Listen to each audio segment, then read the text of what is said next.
Yeah, this is Billiam. Not only is Cartoon Network's Ben 10 one of the channel's most popular shows ever, but with billions of dollars in revenue, it was one of the biggest entertainment franchises in the world. The Adventures of Ben Tennyson and the Omnitrix, a watch that lets him turn into 10 and then dozens upon dozens of super-powered aliens, has had multiple series, massive toy sales, a reboot, video games, multiple comic books, and over the course of 2 decades, it has created a mythology that rivals Marvel and DC's most storied characters. Today, I want to go back and review every single show and movie in Ben 10's original continuity. This is the new edition of my retrospective that I posted a few years ago. It includes more content coverage and integrates up-to-date information about the show. From the original Ben 10, Ben 10 Alien Force, Ben 10 Ultimate Alien, and Ben 10 Omniverse. We're also going to be covering the TV movies, including both live-action films, Ben 10 Race Against Time and Ben 10 Alien Swarm, as well as the 3D animated film Ben 10 Destroy All Aliens, as well as the crossover with Generator Rex. Starting with the original show,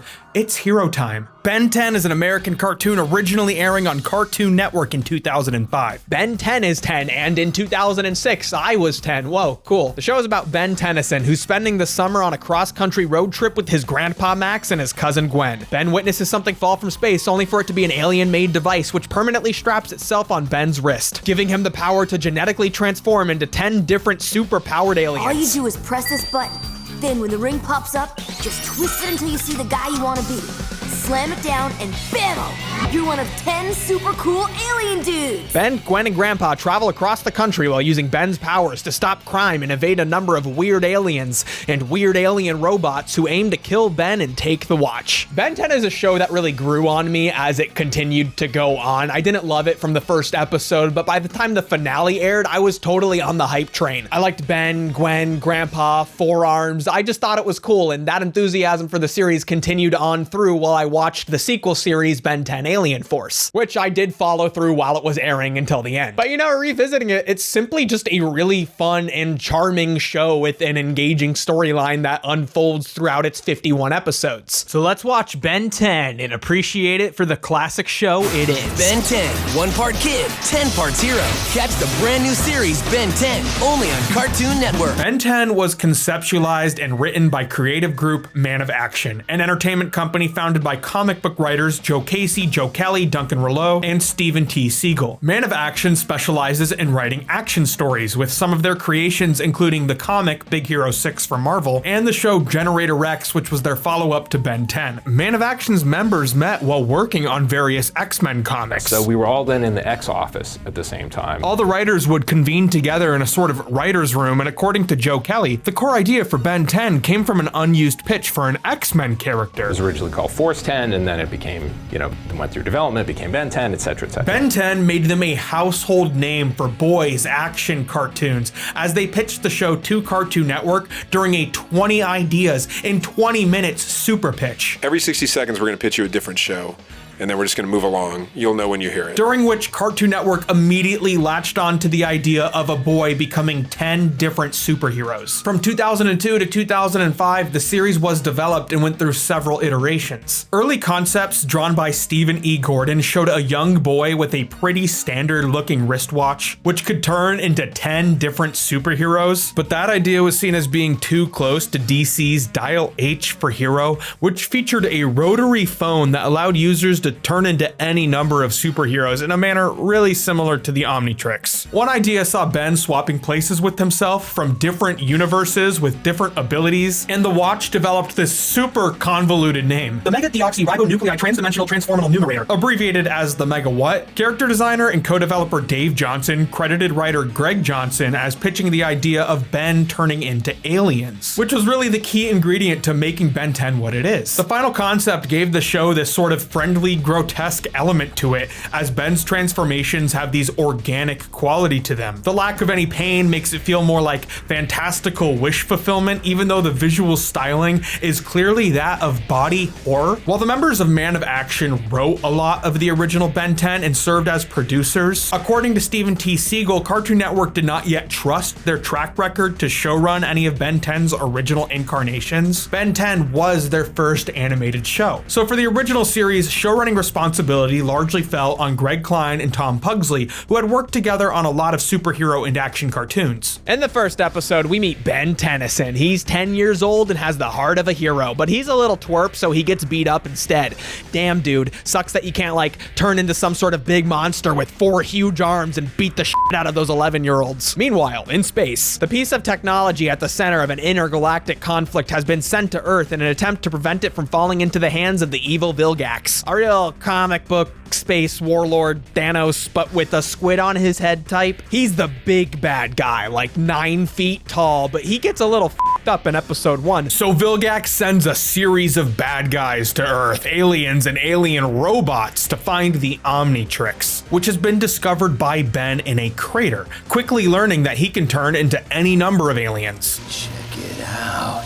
I'm totally hot. Ben transforms into a few aliens and tells Grandpa and Gwen about the robots. Grandpa's acting a little sus. He's gonna stay a monster forever?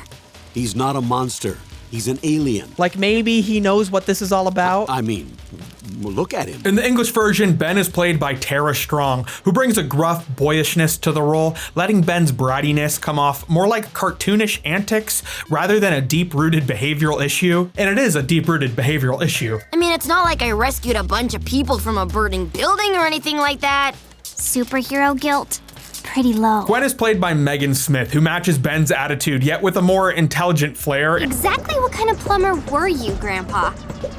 Yeah, darn good one. And Grandpa Max is played by Paul Eiding, who brings a strong yet warm quality to the character, acting as a grounding presence between the two kids. Being a hero isn't about others knowing you did something good. It's about you knowing you did something good. However, the stars of the show, or rather the star of the show, is 10-year-old Ben 10 and his 10 different alien transformations, all of which retain his personality. This is what made Ben 10 cool. Sure, Danny Phantom was cool because he had, you know, ghost powers, but ghost powers was just one of Ben's 10 powers. He could just turn into ugly Danny Phantom anytime he wants. Ben 10's the cop-out answer when somebody asks you what superhero you'd want to be, because he's like every single superhero, conveniently in a watch. But like, yo, actually though, under the circumstances that I do get an opportunity to have superpowers, I'm not going to be above giving a cop-out answer. I will be Ben 10.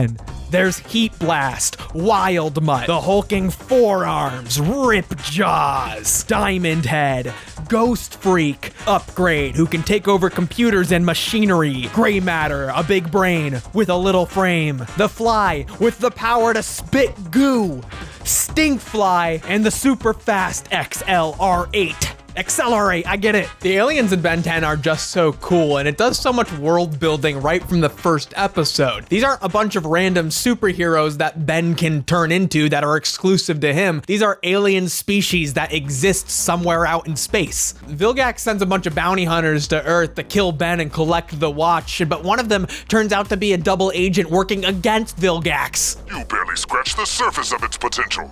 Yeah, so what makes you such an expert? You're me. Wrong. This blew my mind as a kid. That's Ben's guy. Ben can turn into him.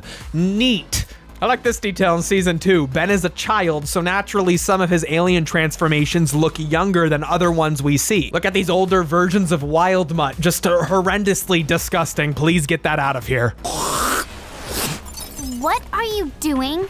Science experiment. I'm trying to figure out which alien can hawk the best loogie. The aliens are all played by a variety of voice actors, but the cool thing is they're all playing Ben. But really, it's all in a day's work for... No way! A gold sumo slammer card! Where'd you get it? I've been searching all over for that! Ben can be a real brat, and his cockiness can absolutely be intolerably obnoxious, but I get why they want Ben to be this way. When Ben is acting like a brat, I just want to toss him into the trash compactor. But when it's the big, hulking, alien superhero, it's kind of funny. Yeah, well, you're not the boss of me. He wants to show off, goof off, and take advantage of the benefits of being a superhero and having superpowers. He's 10 years old, and I feel like it's a pretty good representation for how a lot of 10-year-olds 6-year-olds would act given this power. We meet the different aliens slowly, a couple at a time throughout the first few episodes, because Ben can't just transform into whoever he wants when he wants. The watch has a 10-minute limit and a 10-minute cooldown time in between uses, so Ben is often left with only seconds left to do what he needs to do, or finds himself in danger before the watch can be used again. When Ben gets into a fight, usually he wants to go for the super strong forearms because like 90% of the problems he has in the show could be solved if he could just, break the bad guy's face open. But the watch doesn't always do what Ben is trying to get it to do. Very frequently, he gets the wrong hero. Stupid watch. This really bugged me as a kid. I think I just wanted to see the cool action all the time, but I think it actually makes the show a whole lot more interesting. Ben often has to find a clever way to solve the situation in an often less than ideal scenario, which allows for really creative and fun solutions. The action in the show is always exciting. There's so much weight behind the bigger characters, and they're always being clever with how to choreograph action in whatever environment they're in. Like here, Wildmutt is inside a meat packing plant. He has to move around on these hooks hanging from the ceiling, but his weight keeps breaking them, so he has to continue on moving. Ben transforms into gray matter at a water park, and the Omnitrix gets wet and malfunctions, meaning he's stuck as gray matter. Ben's captured by this lab scientist who wants to study it and sell it to the secret organization. They call themselves the Organization, a well-financed secret society dedicated to collecting alien technology. Hey, when you've been around as long as I have, you pick up a few things. The Organization turns out to be an ancient anti-alien cult called the Forever Knights, who become one of Ben 10's most storied group of villains. Max and Gwen gotta go rescue him. The whole episode, Ben is gray matter, which gives us time with an alien that could be perceived as kind of lame. In an interview with the Ink Tank, Duncan Rouleau explained they were often discouraged from giving too much attention to aliens with low toy sales. Fans like gray matter a lot. That is not a character that the business types really want us to put forward as much. The ones built like superheroes sold well, but others like gray matter were less popular. Metamorph gray matter into powerful binoculars! But gray matter's cool. Gray matter is smarter than Ben and gives him information he wouldn't otherwise know. Grab that pulse hypercore. Grandpa, the galenium capacitor. It's not Ben talking, it's gray matter. Well, the focus of the series is definitely Ben and his alien transformations. This was marketing, a ton of toys after all. I think the grounded heart of the series comes from the relationship between Ben and Gwen and Grandpa Max. What is she doing here? Somebody convinced my mom that going camping for the summer would be a good experience for me. I thought it would be fun if your cousin came along with us this summer. Is that a problem? Ben and Gwen do not get along. In fact, they outwardly despise each other. While they both make jokes at each other's expense, He's always wandering away. We're considering getting a leash. Ben is nearly always the instigator. I think Gwen and Ben bickering can be charming sometimes. Like we don't share enough already? Will you let it go? Only if you do first. Never. Well then, never +1. But they don't always take the time to balance it out with wholesome family stuff, which is something that I think is really needed. While Ben and Gwen are always trying to get at each other's throats, they do care about each other. Ben, you can't run away from us. Don't tell me what I can or can't do. This is my fight, my weird watch, not yours. Yeah, but you're my weird cousin. Those few moments where we get to see them having fun together is really sweet, but these moments are so few and far between. I mean, I love this montage of them in a tourist trap town. They're just goofing around and being bored together. It's like the perfect family wholesomeness in this kind of dynamic. I remember running around with my cousins, being bored when we were with our grandparents. It's just a really relatable moment. I wish there were more moments like this because it really works. But holding two together is retired plumber Grandpa Max, the infinitely patient and loving angel who is just so happy he gets to spend the summer with his grandchildren. He knows Ben and Gwen don't get along, but he hopes by just being nice and having a good time over the summer, they'll eventually learn to enjoy each other's company. Is this place great or what? I'll go with or what? Come on. What's more exciting than the world's biggest fishbowl? Everything. Episode to episode, the gang travels around the United States in Grandpa's RV, the Rust Bucket, stopping at tourist traps, pit stops, and cities around the country while running into a variety of regular criminals, aliens, and alien criminals. Many of the episodes have a lesson for Ben to learn about his behavior, which is always stated at the beginning of an episode like a thesis statement. There is such a thing as taking a joke too far, Remember to think out there, Ben. Don't just try to muscle it. Might isn't always right. How do you expect me to trust you if you keep misusing the watch? You don't have to do this all by yourself, you know. But Ben can just be like a cocky little sometimes, so he often has to go through the whole, rigmarole of a character arc of learning how to accept, that teamwork is valuable. Gwen and I can help. That's funny, Grandpa. I'm out of here. This is the episode that made me draw the line and I was just upset with Ben after this one. We came to Chicago for the music festival. God, that is so not fair. Fair. This entire summer, we've gone where you wanted to go, Benjamin. Grandpa Max wants to go to this music festival in Chicago, but Ben doesn't want to be there. Be any ruder? Hey, if Grandpa doesn't care what I want to do, why should I care about his dumb band? Grandpa tries not to lose his cool, and he does a good job. If I were Grandpa, I'd just... Ben starts getting acknowledgement for his work as a hero. People start noticing the weird aliens going around fighting crime and helping people. So often, Ben is offered rewards, and Grandpa has to try to keep him humble. Ben is often in need of help or rescue, so Gwen and Grandpa have to come in to save him. Grandpa and Gwen help out. Grandpa is surprisingly strong, excuse me? Gwen is definitely a lot smarter than Ben, that's never in question, so she often has to help him problem solve. I like a lot of the aliens and creatures in this show. I particularly like the Kraken, this dinosaur-looking guy, who they liked so much they introduce a second of the same species in the next episode, and this little small fella. I mean, just stocky. Look at him. Ben 10 features a series of fun reoccurring villains, many of which just have delightfully bland names. There's Dr. Animo, the mad scientist who controls genetically mutated animals, a wizard named Hex, whose niece is Charmcaster, and Ben's arch nemesis with the most shitpost name there is, Kevin 11.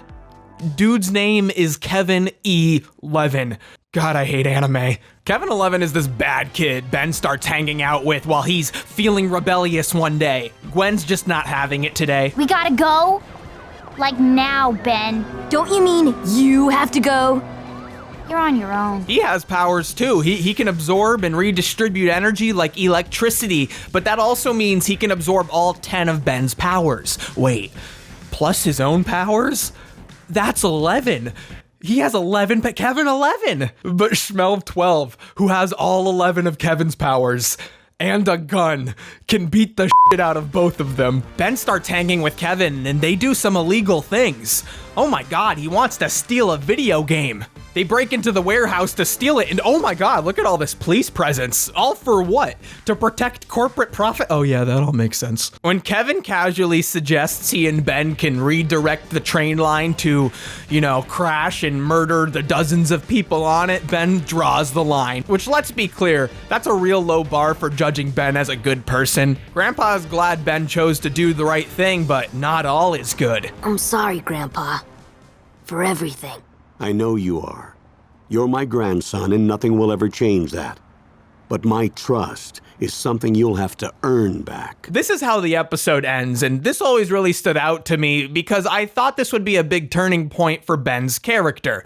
Grandpa Max is usually so nice, and many episodes end on a happier note, even when the characters have been disagreeing with each other throughout the episode. But damn, he's really upset. Wonder what he's gonna be like in the next episode. Oh, everything goes back to normal, okay. While the family provides the setting, the core of the show is the J.J. Abrams patented style mystery box that is the Omnitrix. This is not some toy for your amusement. It's the most powerful weapon in the galaxy. The key to an epic battle between good and evil. Slowly, the show gives us information about it. We learn its name, that it's at the center of a big galactic war. It has this ridiculous power source inside of it. Like, imagine an ocean of D batteries. Alongside the mystery with the watch is also the mystery of Grandpa's awareness of all these paranormal and alien events that they keep running into, and his personal history with Vilgax. Vilgax is in the background of season 1 recovering from his injury, but we slowly hear about him too. Ben Ben 10 always unfolds its plot in fun ways. Ben first meets Vilgax during a fight with this criminal who Vilgax equipped with alien tech to allow them to psychically communicate with one another. Ben takes over the tech as Upgrade, which allows Vilgax to finally speak with the user of the Omnitrix he's been sending so many goons after. On an all-new episode of Ben 10, Ben confronts his most powerful enemy yet. I am Vilgax, an enemy who knows the secret of the Omnitrix. Hey, how'd you do that? But Grandpa has a few secrets of his own. I wasn't exactly your normal plumber before I retired. When Grandpa learns Vilgax is coming after Ben, he's not gonna sit around and find out what Vilgax wants. We can't afford to attract attention right now. What kind of attention could I attract in here? Ben gets kidnapped by Vilgax, so Grandpa and Gwen go on a rescue mission. Turns out Grandpa wasn't actually a plumber. He was a plumber, the name of a secret government organization like the X-Files who handles all them aliens. They drive to the secret plumber base hidden in Mount Rushmore to get a weapon to kill Vilgax and save Ben. What is this place, and how do you know about that alien guy who's after Ben?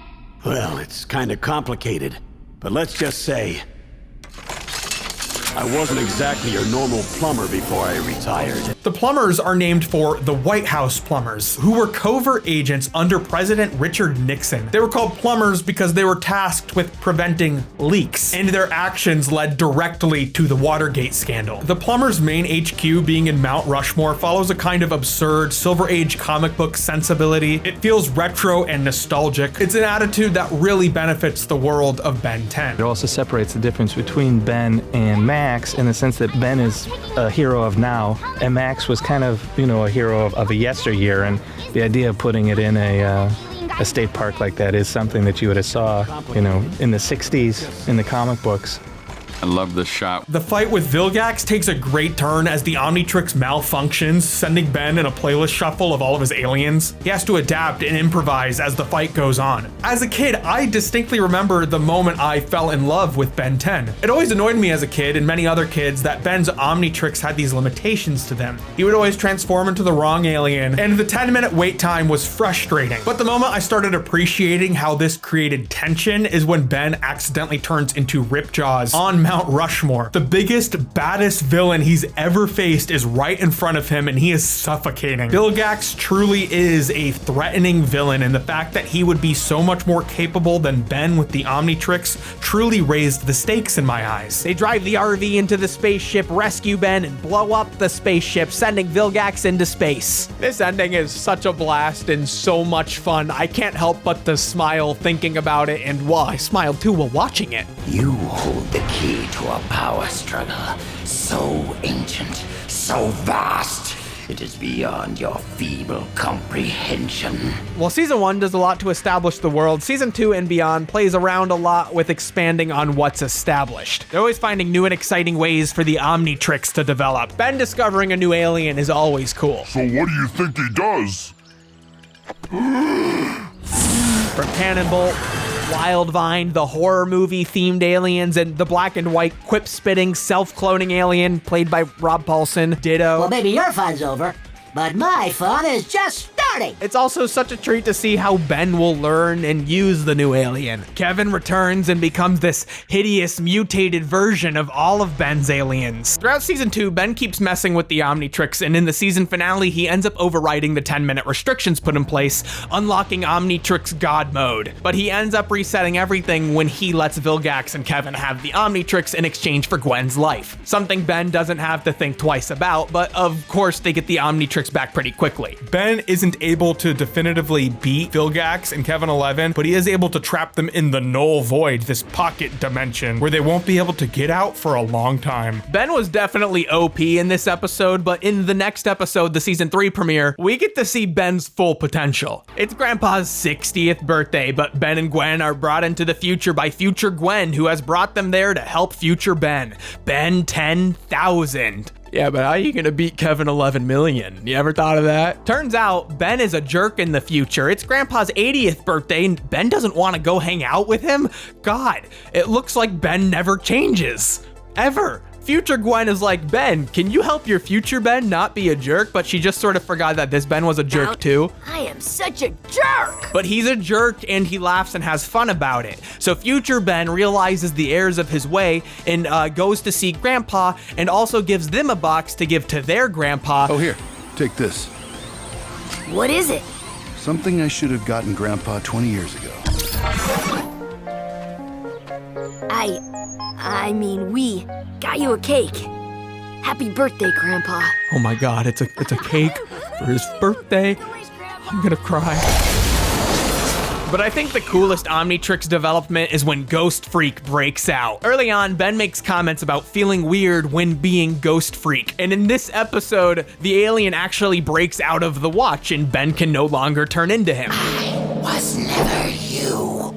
An ectoneurite's consciousness exists even in a few strands of DNA. I was trapped inside. According to the Ghost Freaked Out DVD commentary, the idea of a villain being inside the Omnitrix was planned from the beginning. Ben's not here. That line there where Ghost Freak said, Ben's not here, that was one of the first sort of a line we wrote for actors we were auditioning to play Ghost Freak because we knew one day he would say that line.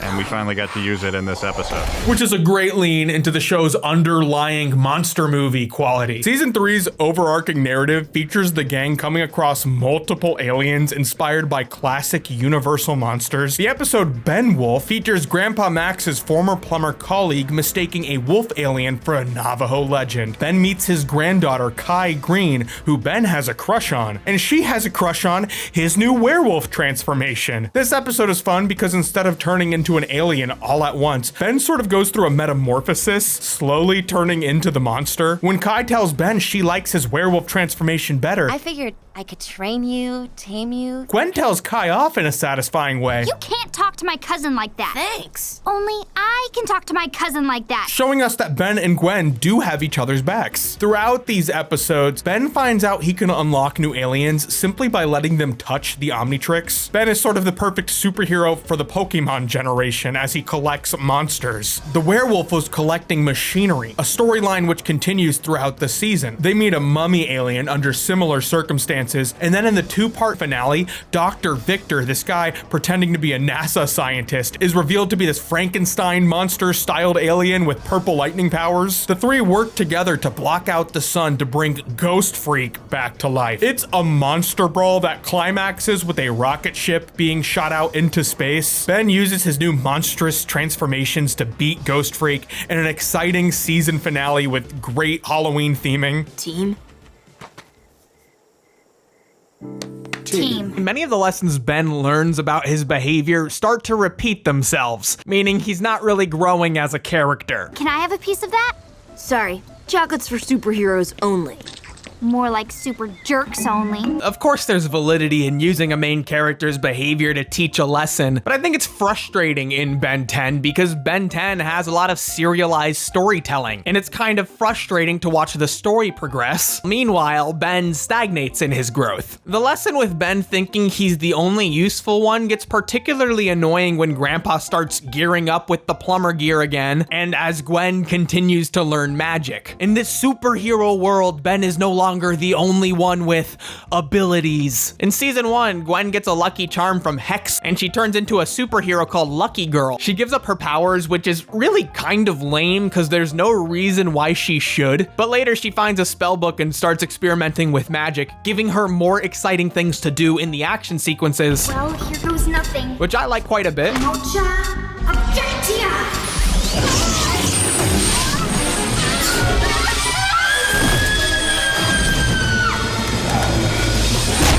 And then there's this new layer of uncovering Grandpa's history with the plumbers. He fought Vilgax, like not only regular fight, but he like strapped them to a nuclear bomb and, you know, sent them up. And Grandpa is still cool, but Grandpa was really cool. Don't you ever regret not being the first man on the moon? I just took my leaps for mankind in other ways. We know that Grandpa's been to space. I never said I didn't go into space.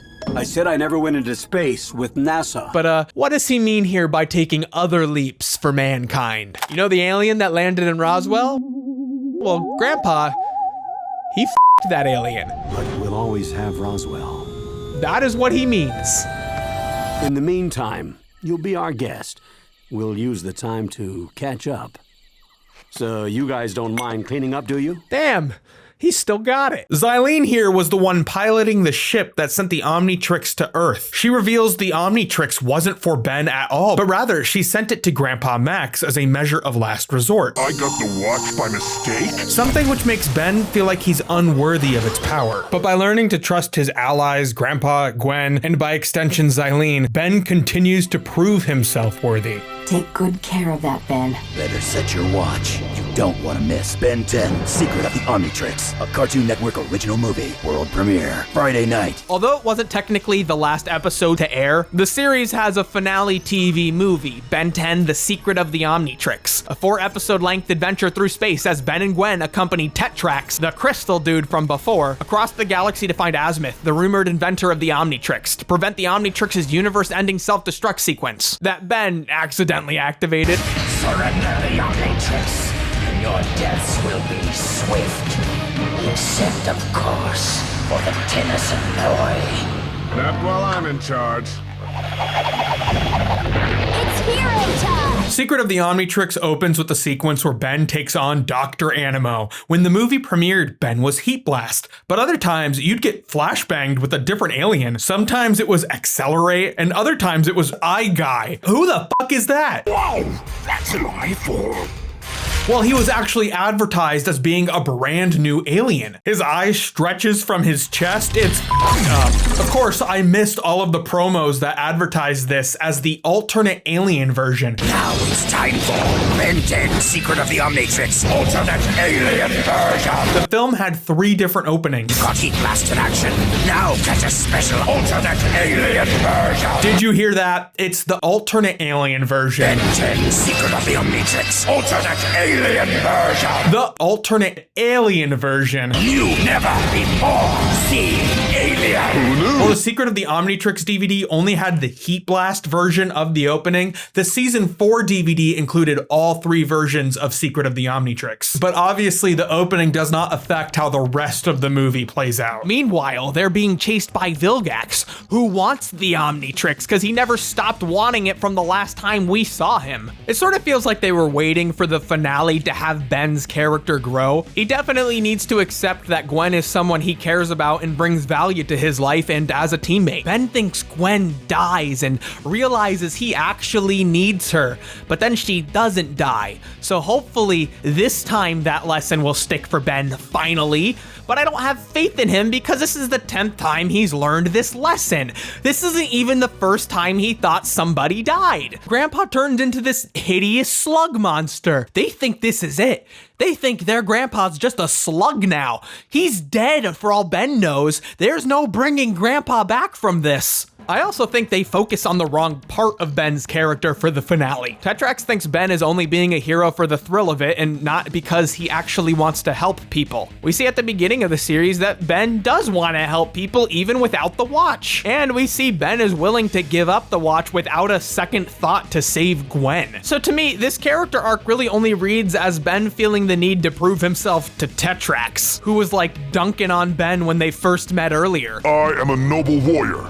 You are an impulsive annoyance. I just want to make it clear, this finale movie is exciting and fun and great, just like the season 1 finale. The road trip extends beyond our solar system as Vilgax chases the gang down. They go to a prison planet where they meet all sorts of aliens and Azimuth's apprentice, Myax, revealed to be the same species as Vilgax. She takes them to the home planet of Wildvine, where Azimuth's compound is located and where Gwen appears to die. This hits Ben hard. He really does care for her. I'm sorry, Gwen. And him and Tetrax have this heart-to-heart conversation on hoverboards. You okay? Which is the funniest place to have a heart-to-heart conversation. Tetrax is so hard on Ben because he sees himself in Ben. He too was irresponsible, revealing he was a mercenary for hire until he sold the key to his home planet's destruction to Vilgax. He vowed to make sure no powerful weapon ever gets into his hands ever again. Ben thinks being irresponsible is why Gwen died and why the universe will blow up. This is his "with great power comes great responsibility" moment. So they find Azimuth, who refuses to meet with them, presenting himself in a suit of armor. He's unmoved by Ben's pleas to save the universe, and when Ben attacks him, the giant armor is destroyed, and Azimuth is revealed to be very little. In fact, he's the same species as gray matter. It's a great twist. Yeah, I'm a Galvan, so what? He invented the Omnitrix for a benevolent purpose, but has watched people seek it out as a weapon, and decides the universe isn't worth saving at all. Sometimes you have to see the good in people and not just be a selfish jerk. Because he sees himself in Azimuth. Ben was also a selfish jerk. Gwen returns to join the final fight, and Azimuth sees Ben and the others trying to save the doomed universe. He's moved by their actions and chooses to fix the Omnitrix, unlocking a transformation powerful enough to beat Vilgax. Try this alien on for size. Vilgax is 9 feet tall. Well, this guy's 11 feet tall. See you later, Vilgax. Azimuth keeps his cold exterior, but tells Ben that he may just be furthering the Omnitrix's mission of bringing this universe's life closer together, showing Ben has proved himself worthy of the Omnitrix in some way, even if he wasn't chosen for it. I think Secret of the Omnitrix is a great place to wrap up this chapter of Ben's life. It's good to focus on his relationship with Gwen in this movie, as the show really makes you want them to get along. Yes, his character arc is frustrating, but the series is about this journey for Ben, and if he changed too much along the way, the wrap-up would have been less satisfying. Strangely enough, even though Ben 10's Secret of the Omnitrix is the canonical finale, it actually aired in the middle of season 4, and there were a lot of interesting episodes that aired after it, including Ken 10, which brings us back to Ben 10,000's timeline to meet his son, Ken. Fast forward to the future with grown-up Ben 10,000, who's just given his 10-year-old son his first Omnitrix. Yes! His group of friends include a bunch of aliens, including one that looks like a freaky Billy from the Grim Adventures of Billy and Mandy. Wow! My dad's just a boring old dentist. Billy's voice actor Richard Horvitz played Gray Matter along with a few other characters, so I guess they wanted to give Billy a weird cameo in this episode. Ben 10,000 has given Ken an Omnitrix for his 10th birthday, and Ken meets Kevin 11's son, Devlin, who can transform into the same alien monster as his father. Devlin tricks Kenny into releasing Kevin from the Null Void, and he's a bad dude. It's funny watching this episode in hindsight because obviously Ben 10 Alien Force has Kevin doing a heel turn, so it really doesn't make sense for him to be evil in the future, but nonetheless, Devlin proves he is not his father. He can be a good guy, and Kenny proves to be more clever than Ben when he transforms into Gray Matter to hack the Omnitrix and unlock master controls. A quick solution that Ben had never thought of doing himself. The future world of Ben 10 is a rich evolution of what the original series introduced, and character designer Tom Perkins would secure an Emmy win for his design work on this episode. Freaky Billy is worthy of an Emmy. Most of season 4 aired in late 2007, right around the time Secret of the Omnitrix aired shortly after, but the final 3 aired a few months into 2008, sort of during a promotional period leading up to the premiere of the sequel series Ben 10 Alien Force. Ben, Gwen, and Max as they take on their most dangerous mission yet. Plus, get an exclusive first look at the new series Ben 10 Alien Force. Don't miss the Ben 10 versus Negative 10 1-hour special. Beginning with the Negative 10 parts 1 and 2. Earlier in season 4, Ben is locked in a simulation to keep him distracted while the Forever Knights attempt to remove the Omnitrix. This episode introduced Lord Driscoll as the apparent true leader of the Forever Knights, and in the season finale, he has gathered 10 of Ben's foes to take him down once and for all. A lot of notable villains aren't present for this. It seems like it's a grab bag of Ben's lesser villains. Vilgax isn't here, Kevin 11 isn't here, Zombozo isn't even here, but his clown henchmen are. Then we have Charmcaster, Dr. Animo, Clancy, that evil bug man turned evil bug, Rojo, the alien tech-powered criminal, Sublimino, the evil hypnotist, a Forever Knights robot, and Sir Driscoll. Meanwhile, Grandpa invites a grandson of a former plumber acquaintance of him to join them on this mission, and Cooper gets all mixed up in the action. But he's not just some random kid, he's just got random powers, like Kevin. He can control computers with his mind.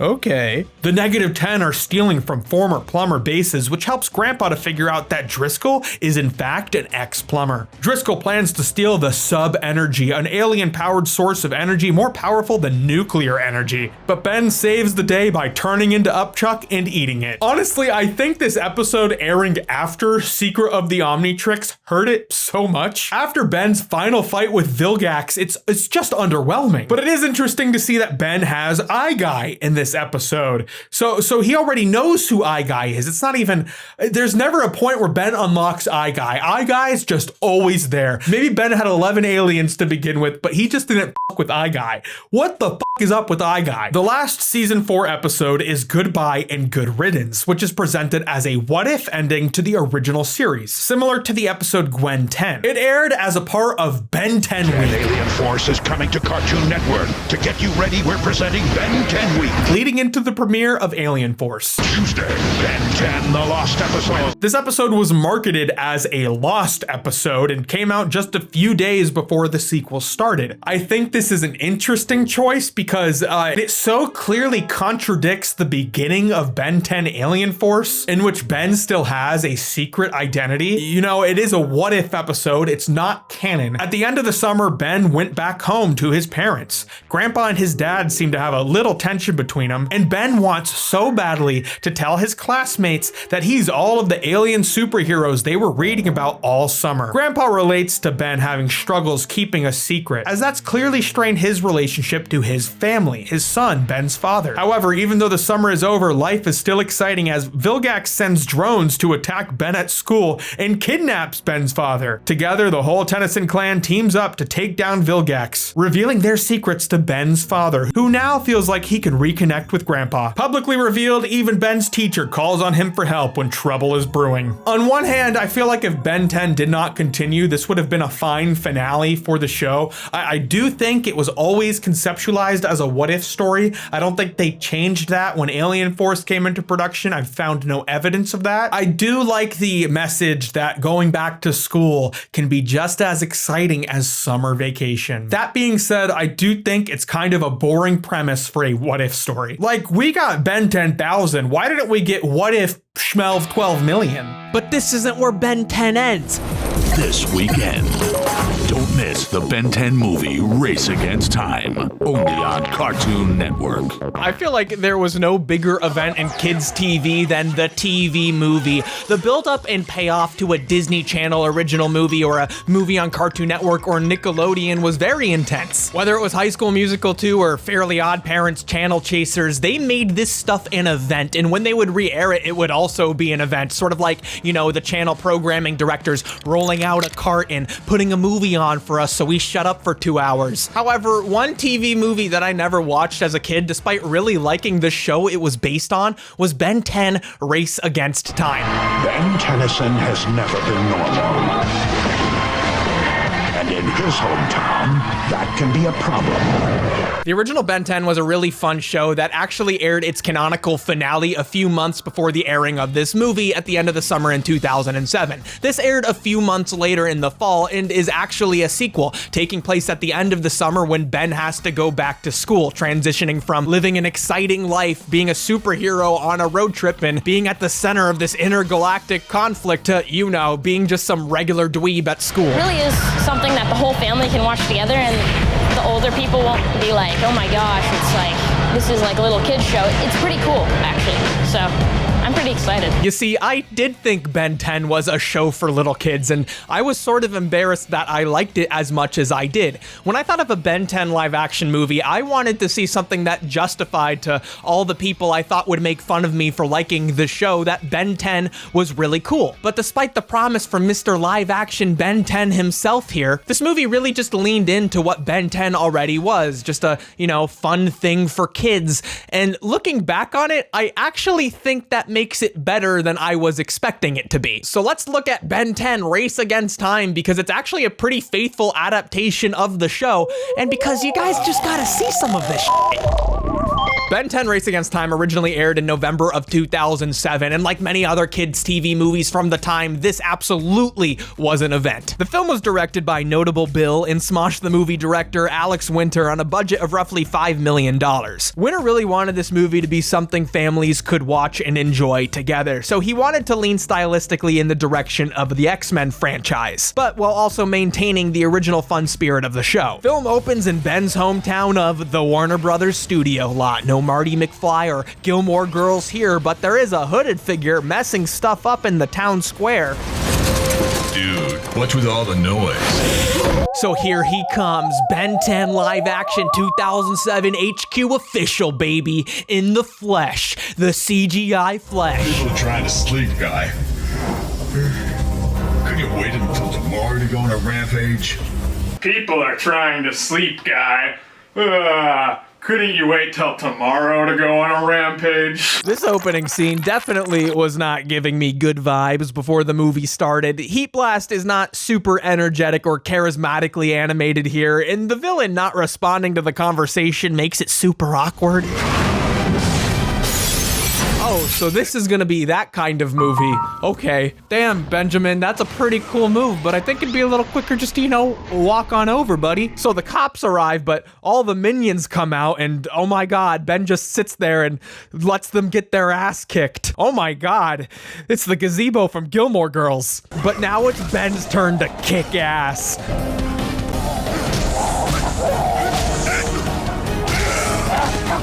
That was awesome. You know, it wasn't until now that I really recognized the lyric in the theme song that says Ben will make bad guys pay for what they've done, and Ben makes them pay. Holy hell, he makes them pay. But, you know, not in any meaningful way that'll help the small business owner recoup the cost of the smashed window, but in a way that makes Ben feel like a big man when he faces Grandpa and Gwen. They came to help out, but it's been done. Ben has done what he had to do. The punk theme song in this movie rocks, no notes. The Ink Tanks Kuro recently went over an early version of the movie's script, which simply describes the opening needing to be bitchin', and they succeeded. So we see Ben's hometown, and they're really trying to sell the small town feeling with that music, aren't they? I need 6 eggs. That's too expensive. So Ben has to go to school where absolutely everyone hates him. Like it's that Spider-Man 2002 situation where everyone just brutally hates the protagonist for some reason. Like, why is that? What did you do, Ben? Did he like turn into Stinkfly and shit in the urinal? Like, no wonder why Ben's an asshole. You know, I think you're supposed to chew the gum, Tennyson, not wear it. Just consider it a little welcome back present from us, loser. You know, Ben doesn't take their insults too harshly because, well, at the end of the day, these two kids probably auditioned for the role of Ben 10 as well, and, well, who's Ben 10 now? You know, I actually do think the school setting is what makes this movie work as a Ben 10 movie. It's a place we've never really seen Ben in before, and it's a story that actually does work well in live action. Ben is played by Graham Phillips, and Gwen is played by Haley Ram, and honestly, they do a pretty good job. They do translate the characters pretty well. Famous for what exactly? What do you mean? I spent the entire summer fighting aliens. Correction, we spent an entire summer fighting aliens. You, me, and Grandpa. I know, make room on the poster. Ben, you're supposed to be over this whole teamwork doesn't work for me thing. Like, that was your whole arc in the TV show. Don't tell me you never learned your lesson. Please. And you know, the $6 million man himself, Lee Majors here, plays Grandpa. Gotta stop fantasizing about Lee Majors. One more. You want some squirrel jerky? Calms the nerves. And he definitely brings a level of gruffness to the role that wasn't there before, but I think he does a good job of being the sweet grandparent for the kids to lean on. Ben isn't feeling very special, so he wants to tell everyone at school about his secret identity. What's the point in having the Omnitrix if I can't use it? So you think they'll like you better if they know you're a hero? Well, yeah.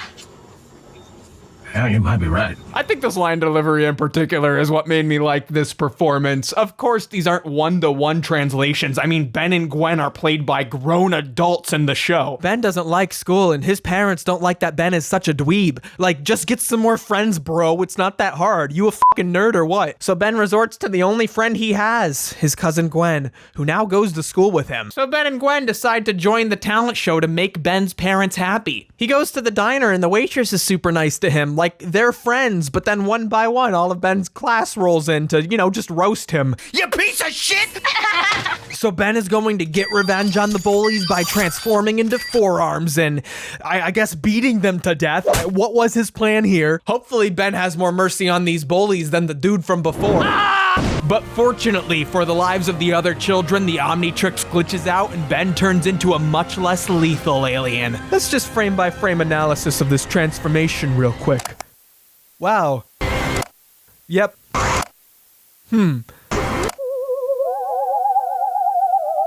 Yeah, this doesn't look too good, does it? Animal Planet's the most extreme. You have a competitor for the most weirdest, horrific people. So Ben becomes gray matter and decides to get revenge on the bullies by throwing a bunch of food at them. And sure, it's embarrassing for the bullies, but all of the consequences of cleaning up are left for Ben's only friend in the entire diner to clean up. Wow. I'm starting to think that maybe there's a reason why all these kids are mean to Ben. Like maybe he brought it on themselves. It's like, wow, Ben can transform into all of these aliens, but he still can't transform into a good person. It's disappointing. While Gwen is looking at photos she took for the yearbook, they notice something weird in the photo of Ben. This is just a perfect testament to how much of a dumbass Ben is. Gwen just opened up Word and typed a bunch of letters and then used sleight of hand to open up Photoshop while Ben wasn't looking. And the dumbass is none the wiser. But who is that? Do you know this creep boy? Grandpa drops the exposition. And the plumber alive who doesn't. His name is Eon of Cronia. Well, Ben is having trouble at school. Turns out Grandpa and the other remaining plumbers are having trouble too. The dangerous alien Eon has escaped a leftover plumber facility. So they gotta track down where this guy escaped from, meaning it's live action road trip time. So they go to the plumber holding facility where Eon was being watched over by plumber Constantine Jacobs, who was a friend of Grandpa. Oh, this guy's dead. I'm not dead! Damn, this dude's just a character. Eon did this. Made me all in a blink of an eye. Constantine Jacobs tells them about the device Eon is after, the Hands of Armageddon, which will allow all the Cronians to come to Earth and take it over. The boy who found the Omnitrix. Alex Winter himself played Constantine Jacobs, and if that isn't writing yourself the best role, I don't know what is. Imagine stealing the entire movie with a single wonderful performance. He dies. Right in front of their eyes. And they just keep going on with the conversation. I guess he and Grandpa were friends, but not that good of friends. So they go to the secret plumber weapons holding facility located under the hardware store, which is where they store all the alien weapons the plumbers have confiscated. This is a pretty pedestrian looking elevator for a top secret base. You think they had to kill the elevator inspector to keep the location confidential? Or do you think the inspection note is just sort of a disguise thing, which if so, it's pretty stupid of them to be riding in an uninspected elevator. So Ben meets all the leftover plumber agents who are still active, who all turn out to be adults living in Ben's life. So the Cronians raid the hardware store to get the weapon, and damn, it's an all-out brawl. So going from the heat blast fight to this is just wonderful. Like this is good. Look at this tag team maneuver. Bang! Like, is this action cheesy? Absolutely, but it's a high quality cheese. It's like an exclusive only at Williams Sonoma $3,000 wheel of Parmigiano Reggiano. Goes great on some gabagool. They fight them and succeed, but Eon saves the budget by disabling the Omnitrix, meaning Ben can't go hero to fight him. Eon keeps messing with Ben. He wants the Omnitrix for some reason. He's got some weird warp and time powers. Dude, nice orb. I can do that too. Just another excellent fight. I'm a big fan of projectile followed by shot of dude flying back into a wall. So Ben sets a trap for Eon, but Eon's able to outsmart Ben because Eon is a grown adult. He blows up Grandpa's RV, the Rust Bucket, and now the Cronians have finally succeeded in taking over the plumber base because they had the big brain idea of trying to take it over for a second time. Eon recognizes you're only failing if you don't learn. He traps Ben and explains his master plan. You are me, Benjamin. No, you're lying! Okay, so there's a lot of confusion about Eon's nature. Eon is an alien, a Cronian from the planet Cronia. However, before Eon turns Ben into himself, he literally tells Ben, "You are me, Benjamin." You are me, Benjamin. No! And to make things worse, later in Ben 10 Ultimate Alien, they explain that Eon is evil Ben from an alternate future, a decision which is undoubtedly influenced by the line, "You are me." Now, in that Ink Tank video, Kuro did go over an earlier draft of the screenplay, which seemed to provide some clarification to this convoluted idea. From pausing and reading the pages he was reading from, it is my understanding that Eon is a combination of Ben and the Cronian DNA and the Omnitrix, and that he has gone back in time in part to ensure his creation. In the screenplay, Eon says, "I needed the Omnitrix so I could disengage the failsafe and show you, Benjamin, who you truly are. Me. It's my DNA in the Omnitrix that will be released. I am all the energy in the Omnitrix combined and distilled and mixed, Benjamin, with your own. That is the history of my birth. Our birth. This has all happened before. You are me." So Eon is part Ben, part Cronian, and part everything else in the Omnitrix, and therefore he is a corrupted version of Ben from the future and also an alien. This is a convoluted concept, and Ultimate Alien retconning him to simply be an evil version of Ben from the future does not make it any less convoluted. It seems like they wanted to do a bunch of different ideas and tried to mash them all together. But if you're doing a time travel story and you have your one character tell the character from the past who turns into the one character from the future that you are me, I don't know how you could not take a literal interpretation of that. I love time travel stories, but boy, they can get confusing.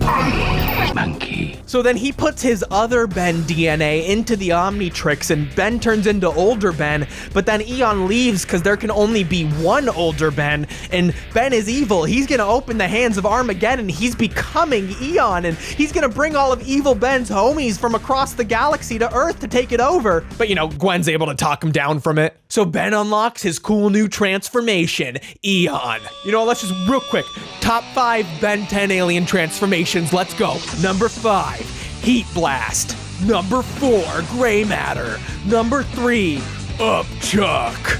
Number 2, just like a slightly older, different version of Ben, but he's British. Ben! Sorry. You know, it's just some dude. Number 1, Cannon Bolt. Then Eon comes back and he's like, wait, what? You turned good? You weren't supposed to do that. But Ben beats him up, and if that wasn't enough, he explodes too, for a second time.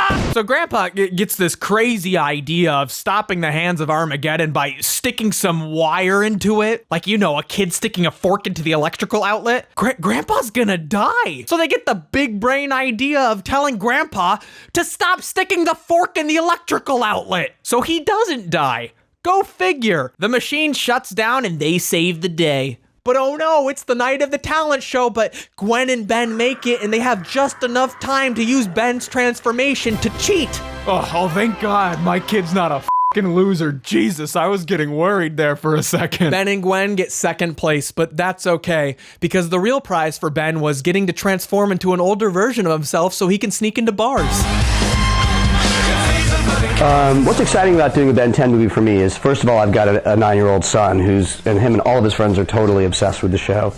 So it was really fun to work on something that, you know, my son could be heavily involved in and all his friends could be involved in, though most of the time they were just telling me what I was doing wrong, which is fun too. It's kind of sweet that Alex Winter made this for his kids, and I find that kind of fitting because I was getting a real Spy Kids vibe from this film. And Robert Rodriguez notoriously made that film for his kids too. It has an exciting innocence to it, and while it doesn't completely operate off of kid logic like Rodriguez's films, I can't help but to smile and have childlike fun while watching it. Sure, the aliens don't always look great, except for Gray Matter for some reason. He looks fantastic. They really do want to bring the aliens to life in a fun way, so yeah, while Heat Blast could have just walked on over, isn't it kind of fun that he moseys on over by rocket jet instead? I say it is. They make sure never to let any scene drag on. I mean, the fact that the heaviest exposition drop in the whole movie is delivered by a silly, dead, mummified zombie man whose hand falls off is a testament to that. The hardware store. It's a blast to watch, and whether or not that's because it's a good movie really doesn't matter. I'd be willing to watch this for a second time, and I can't even say say that about most Marvel movies. I know a lot of Ben 10 fans would like to see a super big budget MCU style movie, and maybe we'll get that one day too, but this is charming in its own right. And just because it could be more grandiose and better doesn't mean I don't enjoy it for what it is. I am not recommending everyone to go out and watch this, but being a sequel to Ben 10, it does put the character in a new scenario that we haven't seen him in before, and it's something that actually works quite well in live action.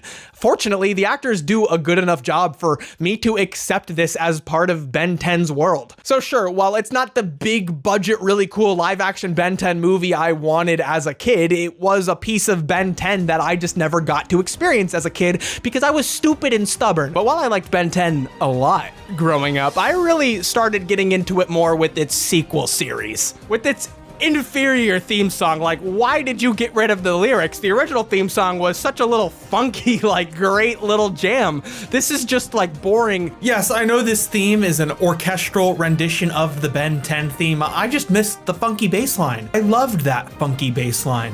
A Cartoon Network original series, Ben 10 Alien Force. The future is here. Will you be a part of it? I'm in a bit of a situation. Maybe you can find Max and save your planet. I can't do it without Grandpa. You are Ben Tennyson. Destroy hateable. Are you sure? Ben 10 Alien Force takes place 5 years after the original and stars 15-year-old Ben 10, who, after years of living normally, needs to put the Omnitrix back on to uncover and stop an alien conspiracy on Earth, which is connected with the disappearance of his grandpa Max. Ben, his cousin Gwen, and enemy-turned-ally Kevin 11, team up to track down Grandpa Max and uncover the plot of the DN aliens, who, in true classic sci-fi action, have the power to disguise themselves as anyone, a la Invasion of the Body Snatchers. Ben 10 Alien Force loses a lot of the charm of the original series. The original series had that grandparent-grandkids dynamic that was really wholesome, but in a lot of ways, Ben 10 Alien Force is leagues better than the original show. But in a lot of other ways, it's the same exact show, just with a different cast and setting. Alien Force just came out at a great time for the original show's maturing audience. At this point, I was now much closer in age to 15-year-old Ben than 10-year-old Ben. And while I don't necessarily think they had exhausted all of the story potential of the original series, I do think it was a good transition for the show to make at the time, though I do know not everyone would agree with this statement. I'm sure. Ben 10 Alien Force. Go full force. Only on Cartoon Network. Ben 10 was a breakout hit for Cartoon Network, but by season 3, they were looking forward beyond it. It was the network itself that wanted to take the show in a new direction by doing a time skip. Cartoon Network was very smart in that they said, kids kind of get tired of things quickly, so instead of waiting until they get tired, we're going to change things up all the time.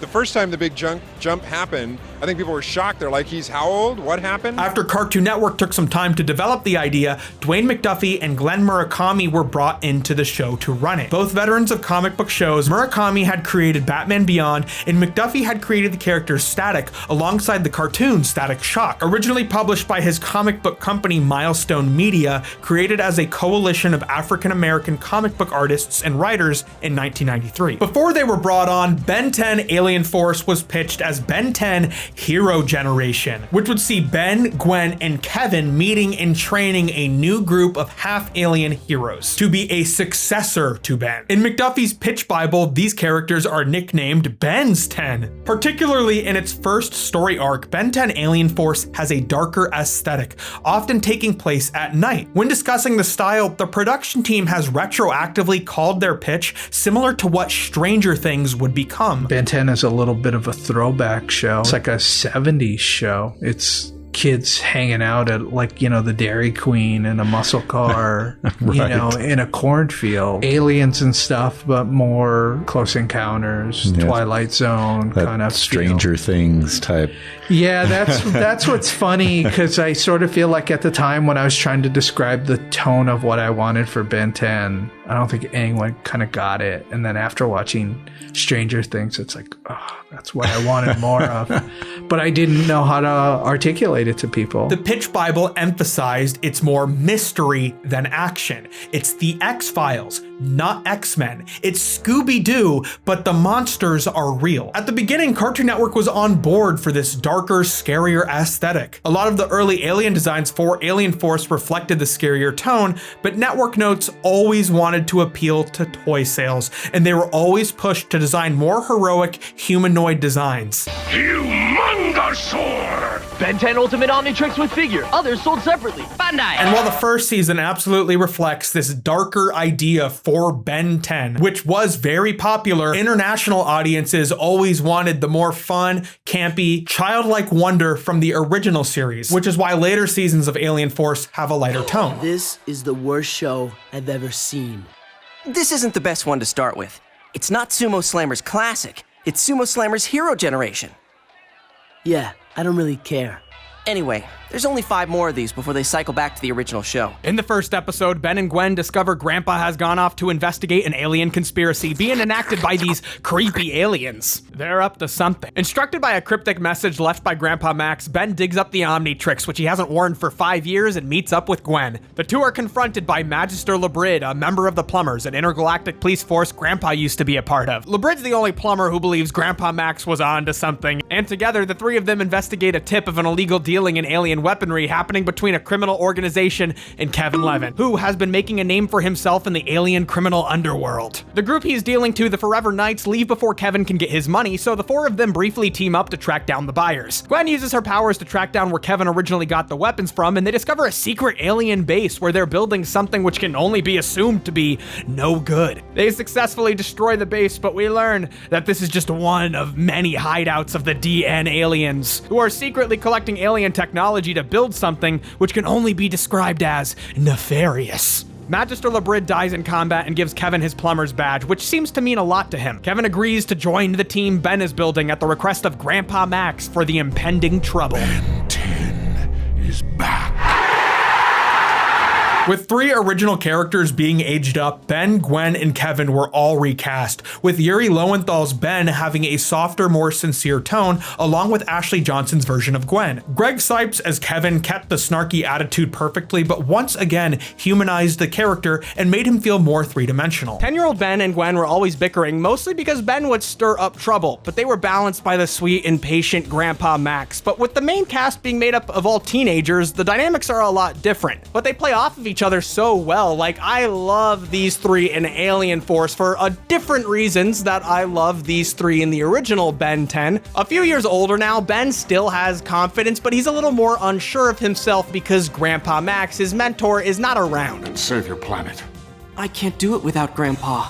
I don't know how. There's a lot more responsibility on his shoulders to make decisions. I mean, this little f***er was just the worst in the original show. We see the seeds of Grandpa's lessons being planted in him to respect others, value teamwork, doing the right thing for the sake of doing the right thing. However, Ben would pretty much never internalize these lessons learned at the end of every episode. The lessons were more there for the episodic story to have a theme. But in Alien Force, we can see he's starting to internalize these lessons and really starting to go down the path of becoming the kind of character I would like to see him become. I mean, he still has a long way to go. He can definitely still be a major jerk. But I mean, I wouldn't like Ben 10 if I didn't want to punch him in the face occasionally, but he does understand the importance of being kind to people he cares about. Baby steps, Ben Tennyson. Ben is now an experienced hero who's able to learn and adapt very quickly, but the Omnitrix has updated and reset itself. It never did that before. Restricting Ben's transformations to a new set of 10 aliens. I don't recognize any of these guys. Update. Instead of a strict 10-minute time limit between each transformation, the Omnitrix now holds a small charge, so Ben can actually transform a couple of times before it loses power. Also, there's voice command, but Ben doesn't really use it because he's not used to it. Really, the only thing I liked more about the original series was the aliens, but now I appreciate how the aliens in Alien Force are slightly more complicated than the originals. They all have more tools in their arsenal, which makes the action more exciting. Accelerate could run fast and also had wheels for feet for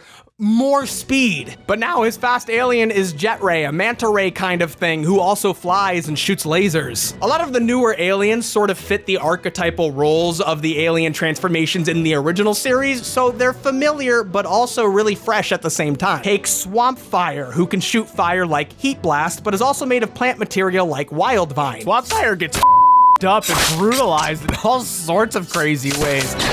But then it's okay because he just grows it all back. There's the ghostly Big Chill, or as I like to call him, Mothman. He can shoot ice and freeze anything it passes through. Ben's got big ribs. Who's this? It's Humongosaur!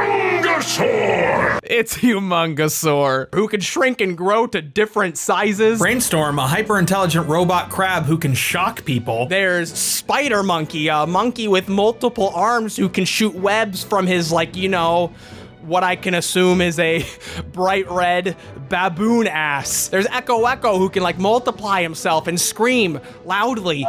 Chromastone, who's made of crystal but can also absorb and redirect all sorts of rays, energy, light, and other miscellaneous sci-fi attacks.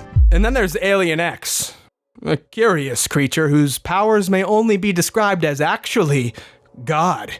But in order to act as Alien X, in order to do anything, Ben must first hold a debate from within the dark recesses of Alien X's mind. With two ethereal beings, the voice of rage and the voice of love, who, with Ben, who takes on the role of the voice of reason, must come to a vote before Alien X takes any action. A safeguard which stands in place against taking careless actions as the universe's most powerful species.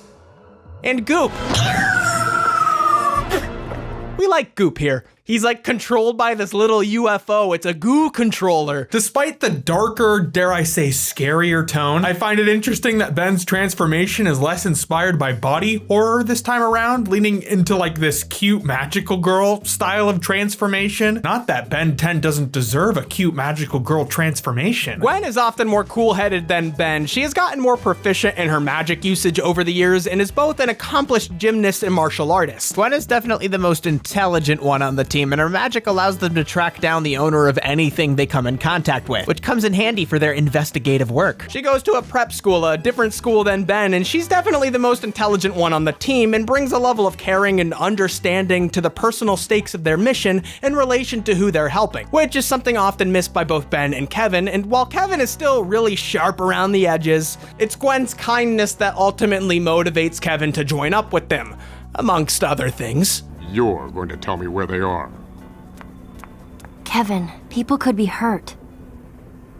While the Tennyson children used to be balanced by the kind, sweet, patient, and caring Grandpa Max, now they're balanced by the certified rude boy, Kevin 11. We're still going the same speed.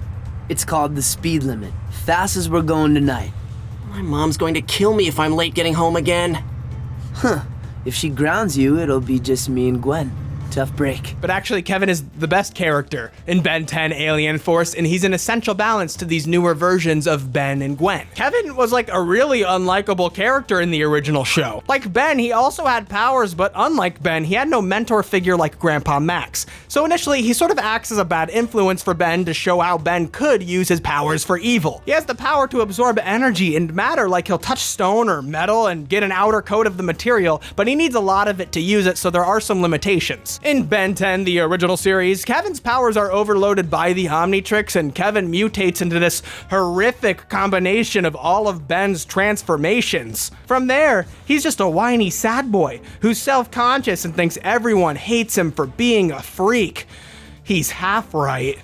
But from this picture, I couldn't really tell you which half. 5 years later, Kevin has learned a lot about the shady side of the alien world and has worked out a lot. Like, oh my god. There's a moment in the second half of the pilot episode that I really like. Ben is stressed about the fact that Grandpa is missing, and he lashes out at Gwen, which is something she really doesn't deserve. Don't talk to her like that. I'll talk to her anyway, You're right. I'm sorry, Gwen. My jaw dropped when I saw this. This is right after new Kevin is introduced, and I cannot think of a better way to make him likable than for him to put bratty little Ben in his place. Like, Ben is embarrassed by his behavior because of Kevin. If I'm going to be a good leader, I'm going to need to show better judgment. If you're gonna be a good leader, you need to stop sounding like such a jerk. Kevin? He's right. I'm a jerk. While Kevin does soften up a little bit, he always remains as Kevin, which is why I like him as a character so much. Isn't that like a big bad boy thing to do? Come out here to the ghost town to drag race? How should I know? I just know them from Auto Shop. He's still a shady guy looking to make some money on the side, and he's still very self-conscious at heart and has trouble openly caring for people. Ben and Gwen now sort of act as a moral center to the group, and they often have to argue with Kevin that doing the right thing is important. And early on, they have to learn to trust him. I mean, he breaks apart Grandpa's RV to sell it for spare parts, and he often has these gray hero moments where he reminds the audience there's still a little degen in him. In this scene, they just stopped a bunch of bad guys from using a lot of expensive alien technology. Now, if you'll excuse me, I'm gonna go swipe some of their equipment. Kevin? I love how this episode just ends. I am conditioned to think that Kevin's gonna be like, just kidding, I've changed, I'm a good guy now. But now he just walks off to go do what he said he was going to do. The show very frequently shows us and puts a focus on how all three of these characters react and respond differently to the same situation. Not taking advantage of the spoils and rewards of being a hero was a very specific lesson Grandpa taught Ben and Gwen in the original show. Of course, from Kevin's perspective, there is absolutely nothing wrong with stealing from the bad guys, which is just good, attentive character writing. I particularly like this one episode where Gwen kind of instructs Ben to use his head for thinking. Headbutt! Not that way. The other way. What other way? But then at the end of the episode, Ben kind of thinks things through and succeeds in the plan. I used my head. Headbutt, huh? An old one, but it always works. You're really coming along, kid. Thanks, Kevin. I love how his acknowledgement of Ben's personal growth works here, but he's just on the same page as Ben was earlier in the episode. But besides the characters, there's also a change in format as well. Ben 10 is really no longer a road trip show. Most of it takes place in their hometown of Bellwood. A lot of the original Ben 10 saw the characters often stumbling into action by accident while on their road trip. In Alien Force, the team has a mission to uncover and stop the plot of the DN aliens. So with their investigative tools and skills, there's usually a more active approach to finding the action. That's your plumber's badge. What's it doing? Don't know. New to me. The Ben 10 Plumber's communicator with twist action technology. And call out Grandpa Max. Hello, Ben. Well, often episodes will start in the middle of a mission, and then each individual story will kind of spin off from there. There is this overarching serialized plot, but the quality of each individual episode is what the show prioritizes, which I think is a good thing. The episode Paradox begins like a typical X-Files episode. The cold open is an homage to 1950s atomic science fiction as Professor Paradox begins an experiment to open up a space-time rift and everything goes wrong. In the present, Ben, Kevin, and Gwen are investigating Los Soledad, the Los Alamos-inspired closed city where the families of the scientists lived before the accident. There, the gang finds these strange tracks on the ground which seem to be ancient, but somehow they're interacting with the newer buildings. It's dark, the investigation takes place at night, but we get some levity with the introduction of Paradox, who is a clear homage to Doctor Who with his ability to easily time travel and his British accent. How do I move so quickly? It's called walking. Strolling, really. But to me, his design seems to be a visual allusion to Rod Serling. He has a kind of omnipotence to him, like Rod Serling does in The Twilight Zone, and it's reflective of the Atomic Age homage. So Paradox explains he can't go back in time to prevent the experiment because he's saved the world too many times since gaining these time travel powers. But the gang helps him figure out the destructive anomaly is his lab assistant, who they are able to save. There's something about the ending of this episode that makes me laugh. I don't know if it's a cynicism, but it's funny when he comes back and he's like, I lived my whole life. It's just such a nicely tied bow. What happened to him, your assistant? I lived my life. Hugo! Being set in their hometown, more focus is placed on the characters balancing their double lives of being a team of superheroes and being in high school with regular high school student worries. There's a lot of teen drama elements in this series, which admittedly I do not mind. There's quite a few episodes that feel like they could be right out of Buffy or Smallville. Ben stands up to Cash the bully, who then wrecks Kevin's car and finds a high-tech gauntlet which makes him go mad with strength and power. The plumber's badge leads them to meet several alien-powered kids, including Alan Albright, who has recently discovered his powers and is being blamed by the police for problems the DNA aliens are responsible for. There's also Michael Morningstar, who lures high school girls onto dates and then to his house to drain them of their energy. Yeah, Gwen f***s him up big time. Mr. Smoothies is the teen hangout place here in Bellwood. Ben is always drinking a smoothie, which for a high schooler with no job, he sure could afford a lot of like smoothies. Holy shit, Ben. So much takes place in this parking lot, and Mr. Smoothies is constantly getting destroyed. They must have amazing insurance. You know, if I noticed that this kid in the green jacket was coming to my store every single time before it got destroyed, I might say, hey, you're not welcome back here. No juice for you. We learn more about the Tennyson family. Grandpa Max seemingly sacrifices himself to defeat a group of DN aliens. Grandpa! No! A massive explosion! Grandpa Max isn't actually dead. Which the gang seems to not be too broken up about. Huh? That was pretty hardcore. They're so upset about it in the next episode, the gang goes swimming. They're having a good time swimming. Cannonball! The rumor of his death spreads throughout the galaxy, which is when we also learn more about Grandpa's extracurricular, extra-sexual, extraterrestrial exploits. Turns out Gwen has magic powers, or at least she has more magic powers, because Ben and Gwen's grandma was also an alien. A different alien that Grandpa Max brought into the rust bucket in the first show. Humans with alien ancestors are actually pretty common. Most of them have superpowers. Common? Well, yeah. That's what you are. I get my powers from magic talismans and books. Yeah, right. Their grandmother is Verdona, an energy being. I like how the episode is told from the perspective of Gwen's family, and we can tell they have a very strained relationship with her. Verdona, what a surprise. She tries to bring Gwen back to their home planet made of energy, and even tries to take her by force. She's a lot of fun as an antagonist in this episode, and they all try to fight her off to protect Gwen, and in this weird way, she really enjoys this as spending time with her grandkids who she's never met before. Dude, I don't know if I can pound your grandma. That's okay. We're teaching her to mind her mana.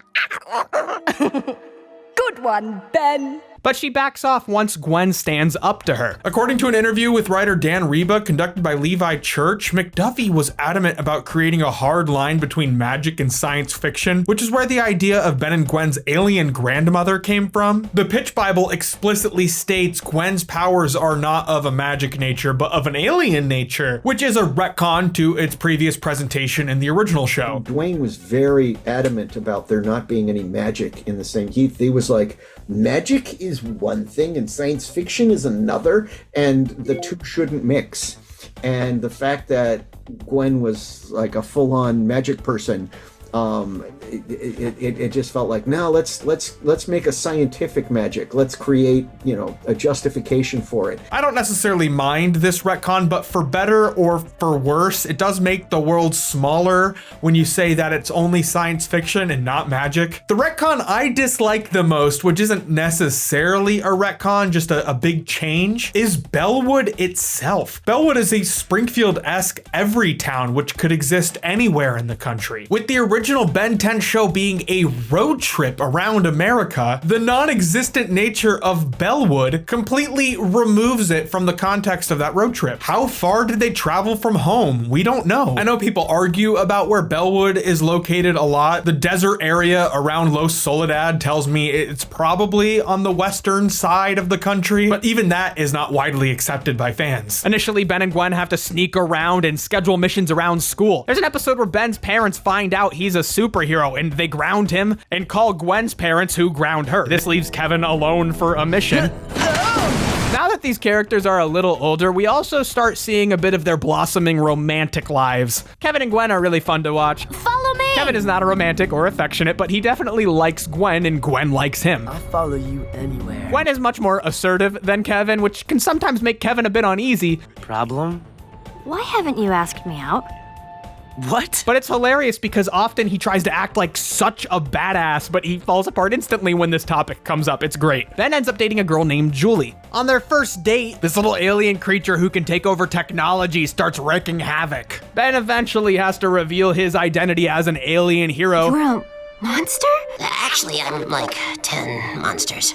Cool. But it turns out the creature's just trying to get their help. And at the end of the episode, she decides to keep it. Their name is Ship, and Julie and Ship make a really fun team, and often she ends up joining along the missions as well. I like how Alien Force handles its relationships. It's always fun, and the characters are so well written that it's really just fun seeing them interact in all these new situations. There's a great episode where Ben starts blacking out whenever he transforms into an alien. He learns that the ghostly Big Chill is acting on its own whenever he transforms, so Julie follows him around to learn what he's up to while he's blacked out. It's like going around eating metal and stuff. It's weird. Meanwhile, Gwen asks Kevin to take her to a formal dance at her prep school. Hey! What? Oh, look! They're having a formal dance at my school on Friday. What, you want me to take you to the dance?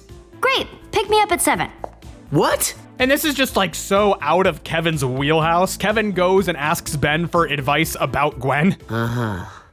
What do you know about girls? But meanwhile, Julie is trying to ask Gwen for help and advice on how to deal with the whole Ben situation, but she really doesn't know how to describe what's going on. Gwen is preoccupied with thinking Kevin is going to bail on the dance, but Kevin is just worried he won't be able to compete with all of the guys at her prep school. So it's nice to see this progression of them being open with each other, and now bada bing, bada boom, that's Grandpa Max's tux. There. Don't you look dapper? And I think the thing that I really like about this show's attention to detail is this tux would not fit Ben. Grandpa Max wasn't the skinniest guy out there. It's from when he was younger. Grandpa Max even told Kevin in an earlier episode that he was proud of him. You're a nice corsage. It's like this little piece of Grandpa Max that could only be given to Kevin, and it seems to mean a lot to him. It's really sweet. Wanna dance? What's a corsage? Julie is finally able to get Gwen and Kevin's attention right before the dance, so they decide not to go, which really bums Kevin out. He ends up wanting to go to the dance. I knew it! You're embarrassed to go with me. No, it's just that I think Ben might be in some kind of trouble. What makes you say that? However, this is urgent because it seems like Big Chill is going to do something a callback to the original show's transformation, Ghost Freak, who came out of Ben's watch and turned evil. Stay away from there! But that's not the situation at all. Yeah, Ben 10 was f***ing pregnant. This is the most embarrassing. I think you made a great mommy. And at the end of the episode, Kevin and Gwen have their own little private dance with music playing over Kevin's car radio. It's this really nice moment. Kevin's arc is about him realizing Gwen likes him for who he is, and it's nice to see them share this just, nice moment together. Although the series definitely prioritizes the quality of each individual episode, its serialized elements are a lot more complicated than the original show. When I was younger, I did not like the DN aliens. I thought Vilgax was a much more interesting villain. I mean, in many ways, the DN alien hybrids are just another very tall, strong villain like Vilgax. But I think the reason why I preferred Vilgax more as a younger kid is because all of Vilgax's episodes in the original show are really self-contained. I mean, they do hype him up before he finally shows up. But if you saw an episode with Vilgax, you immediately knew he was a serious villain. I did not watch every single episode of Ben 10 Alien Force as a kid, and I did not see the entire series in order. And now having seen the series in its proper order sequentially and all of the missing episodes that I had yet to see, I really like the hybrid as villains. Where is my brother? Who are you? I thought you were...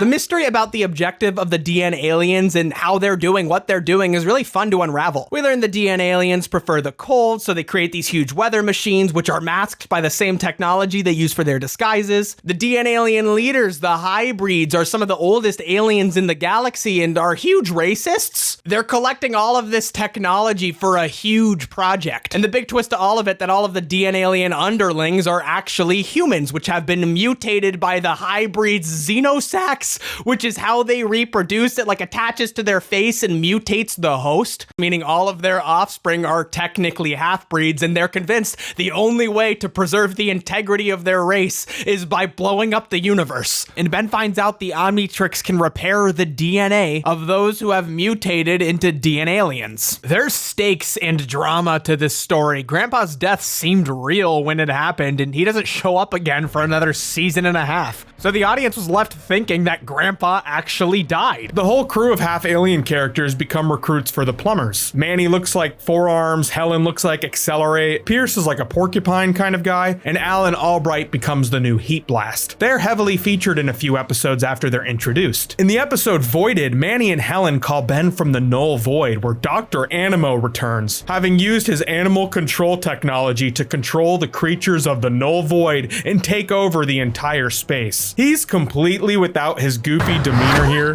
There's no help for you helpers, and no hope at all. I can't hear you. Sounds like you have a frog in your throat. Or is that the other way around? He took one of Manny's 4 hands. Thank God he's got 3 more. Pierce guards the location of their leader, revealed to be Max. He's alive! Having been sent to the Null Void by his bomb. He's working on training these new recruits. And with the Plumber's helpers, Ben and Grandpa stop Animo. Because he was so goofy before, presenting him as totally serious ends up being goofy in the exact opposite way. It's hard to take him seriously in this role, but I love him.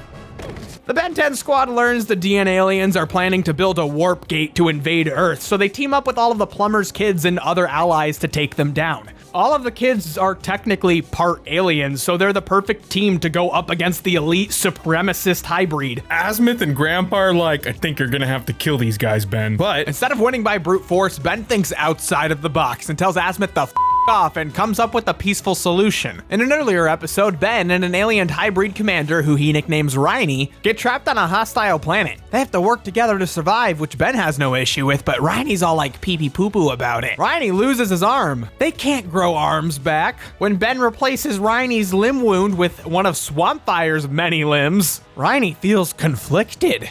You really do want to try to be friends with a human. Why is Ben being nice to him? If the hybrid are so great, why can't they regrow their limbs? Riney decides to stay behind on the planet to work all these complicated thoughts out. When Ben faces the hybrid High Council, he finds out that the hybrid, they're all dying and they're dying out. They've been inbreeding, they're growing sterile, their bodies grow weak. So Ben uses the Omnitrix robust DNA scanning technology to patch the hybrid's DNA, to give them healthy new bodies infused with the delicious taste of a bunch of alien DNA. Riney returns with news. Racism is bad. They let Riney become the new leader to bring the hybrid into a new era. A lot of the finale has to do with Ben becoming his own person apart from his mentor figures. He's only able to come to his universe-saving solution by directly disobeying Azimuth. We're reminded the Omnitrix was sent for Grandpa Max, not Ben, but it's the younger people who lead to a real solution, so if it were to go to him, the universe would have been destroyed. And at the end of the episode, Grandpa admits there's nothing left he can teach Ben, Kevin, and Gwen and goes off to train the new recruits of the Plumbers. I think they need some training from an old pro.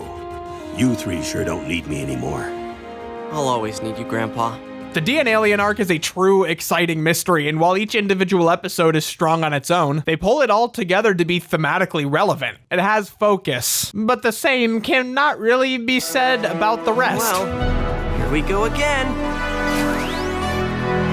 This fall, witness the vengeance of Vilgax for the fate of the Earth. I'll be there, and I'll win. Ben 10 Alien Force Season 3 premiere, 1-hour special event this fall. Ben 10 Alien Force is really separated into 2 distinct acts. The first 26 episode is the hybrid DNA Alien arc, and the next 20 episodes are about the team going on all of these exciting missions and Ben getting used to being an intergalactic hero, having gained intergalactic notoriety for after saving the universe from the hybrids. A lot of recurring story elements are set up in the 2-part first episode of season 3. Vilgax starts a revenge quest to, get back at Ben, and Ben tries to hack into the Omnitrix to unlock master controls like Azimuth unlocked for him during the hybrid battle, but the resulting explosion causes Azimuth to lose his trust in Ben, and Kevin ends up absorbing a bunch of energy from the Omnitrix, which gets him stuck in this mutated form. Technically is Ben's fault. But despite all of this, Ben has his ego back. Right.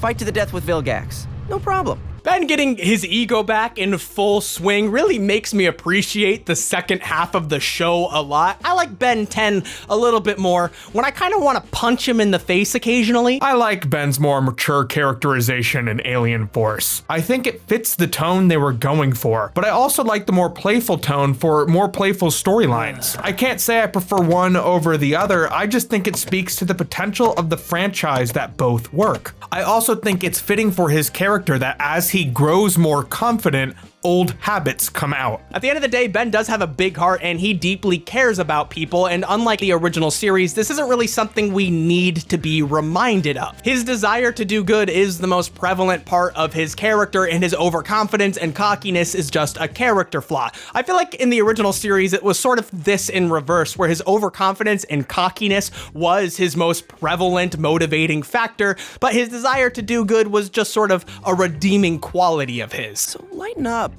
Have a smoothie on me. Okay.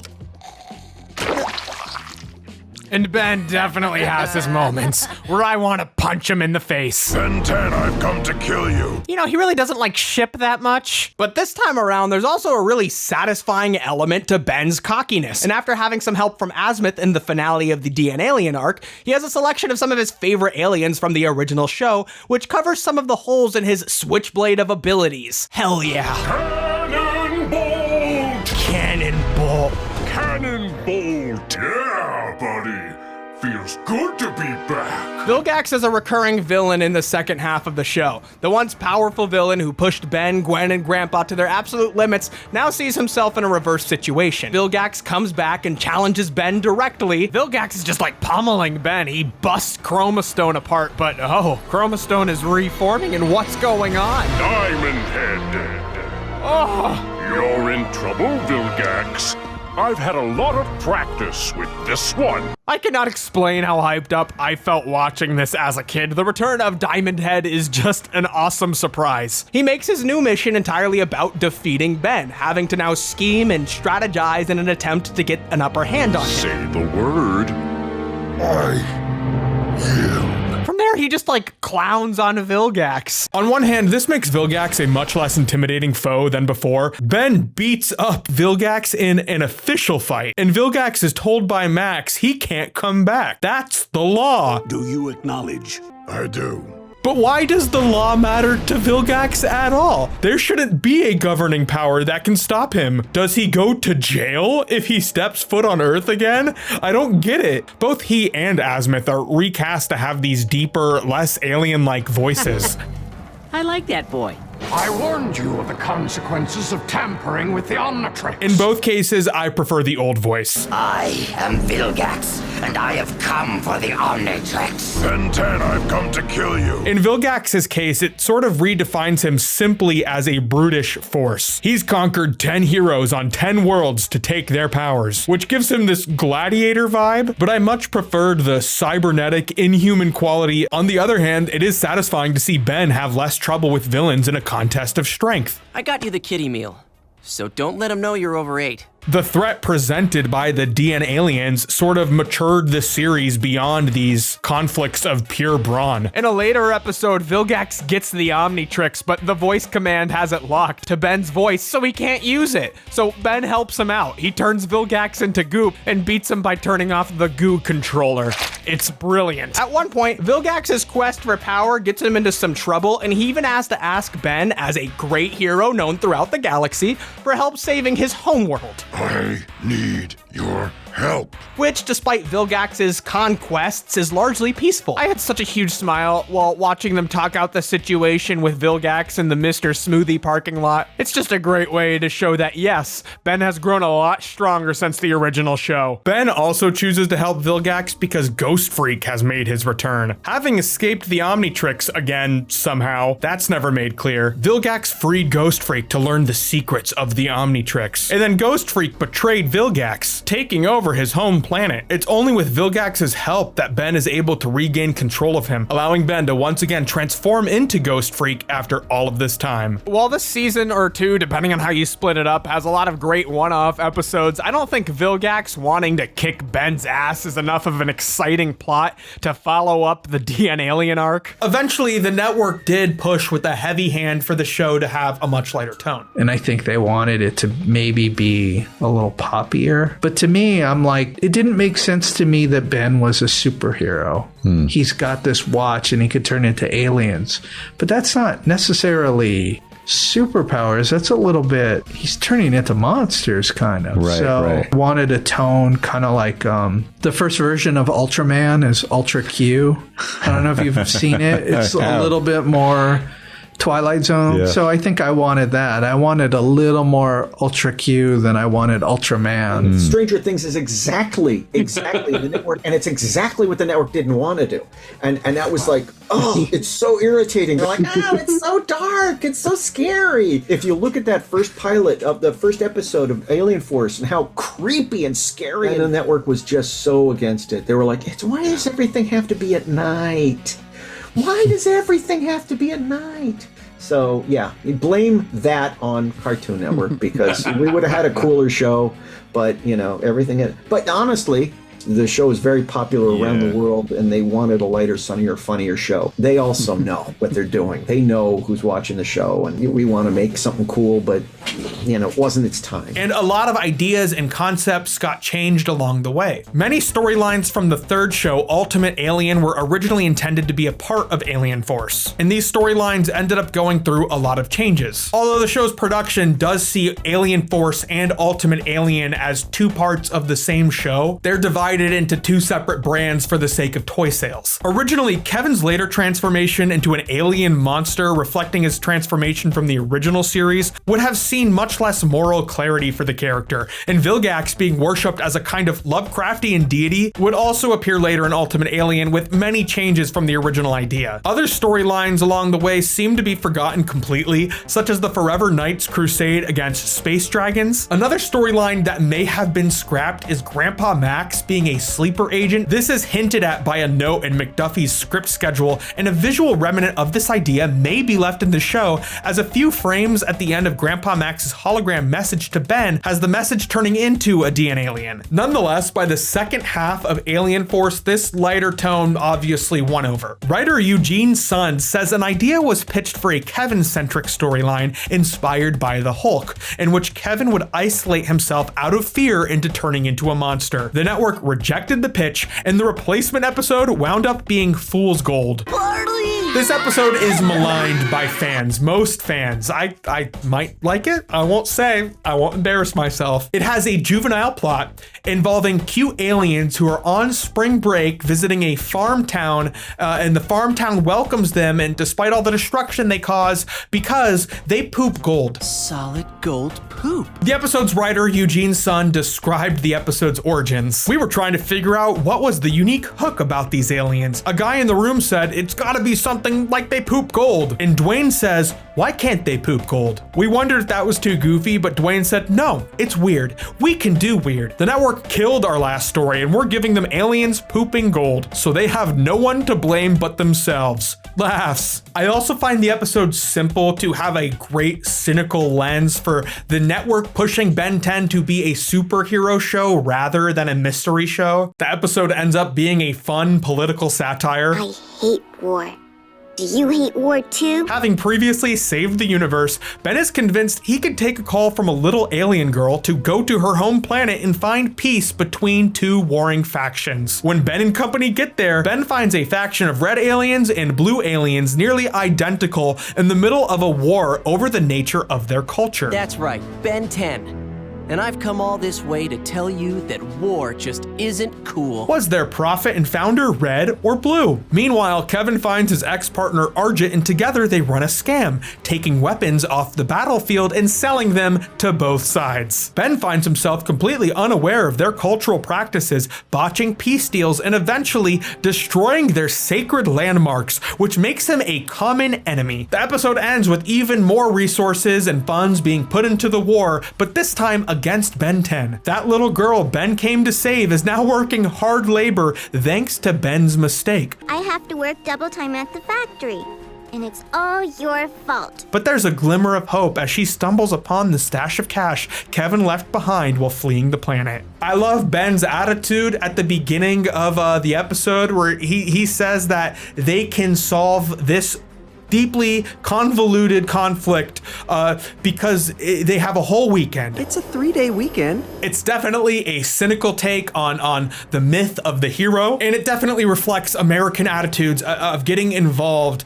in foreign political conflicts. It's a pretty scathing episode. But also there's this mystery laid out in the second half of the show where there seems to be a direct connection between Chromastone to Ben's older transformation, Diamond Head. We spend more time with Azimuth, the creator of the Omnitrix, including on the planet Primus, which stores the Omnitrix's vast data center of DNA samples. We also meet Albedo, who was an old assistant of Azimuth's. Albedo tried to make his own knockoff Omnitrix and got stuck in Ben's body because Ben's human DNA is the human DNA stored in the Omnitrix. His version of the Omnitrix does not have the Galvan DNA he needs to get back into his own body, so he goes after Ben's original Omnitrix to transform back to normal. There's exciting and some really fun episodes from this season, but it doesn't feel like there's a goal in mind. There's serialized story elements like Chromastone and Kevin trying to get his normal form back, but the developing story in the first arc elevated the more episodic nature of Alien Force. This is just a grab bag of stories, and some are better than others. The episode Above and Beyond is a blast, simply because it sees Ben working as an antagonist against the Plumber's helpers in what is revealed to be a training simulation. The way he taunts them shows Yuri Lowenthal makes just as good of a villain as he does hero.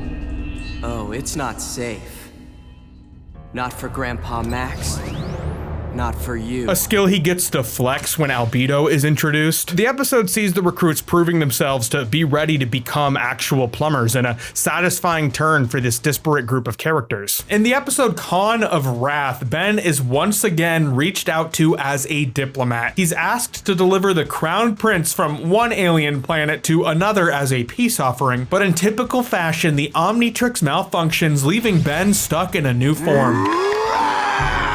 Wrath is a giant tiger with the attitude of a pro wrestler. They're traveling across the galaxy, and Wrath is picking fights with every alien enemy they've come across. Let me tell you something, Octagon Bradle. Let me tell you something, Volcanus. Let me tell you something, Kevin E. Leonard. But he's able to trounce them regardless. Wrath delivers the baby to an alien that looks like a demon. We're told this will create peace between these two alien races, but the demon alien immediately eats the baby. Wrath is so shaken up, he beats up this giant demon alien like Popeye, saving the baby and threatening the alien, forcing him to maintain peace. Let me tell you something, Jared of Pantophage. This feels like a flip side to the episode Simple.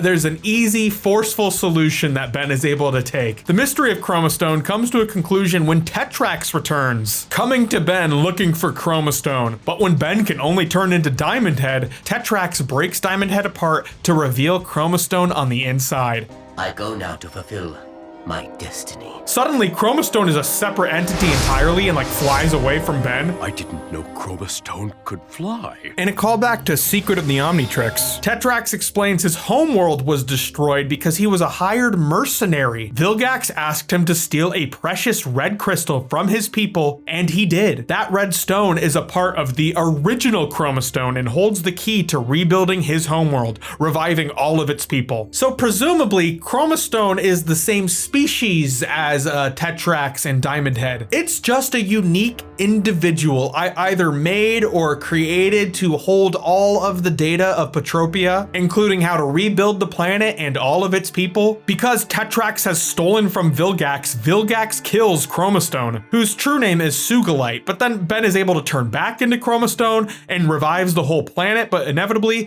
Vilgax will return. Ben calls Vilgax invulnerable, but Tetrax is not so sure. You see, Ben had a cold during the whole episode, and while the Petropians, the crystal sapiens, can't catch a cold, presumably— How does a silicate-based life form get a cold anyway?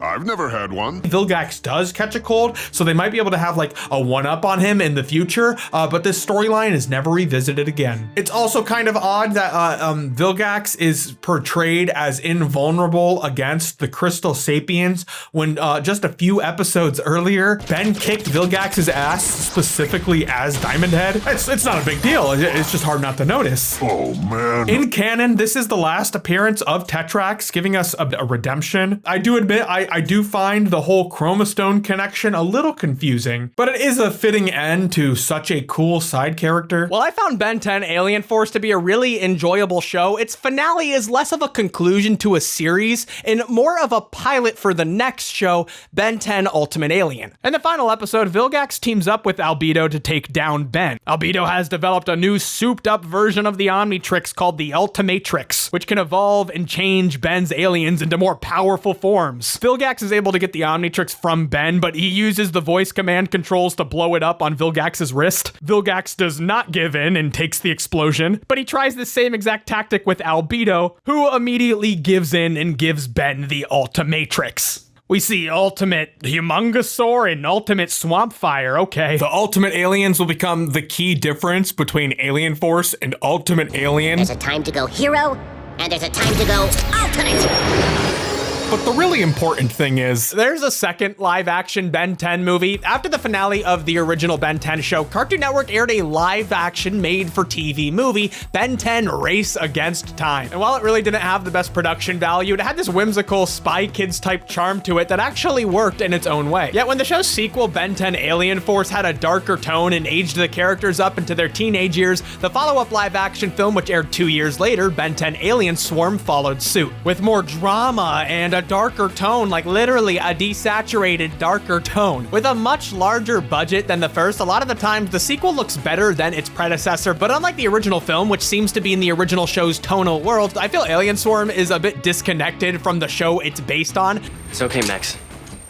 It's not okay. But at the same time, it gives us an interesting look into how a DC CW teen drama style Ben 10 show could be.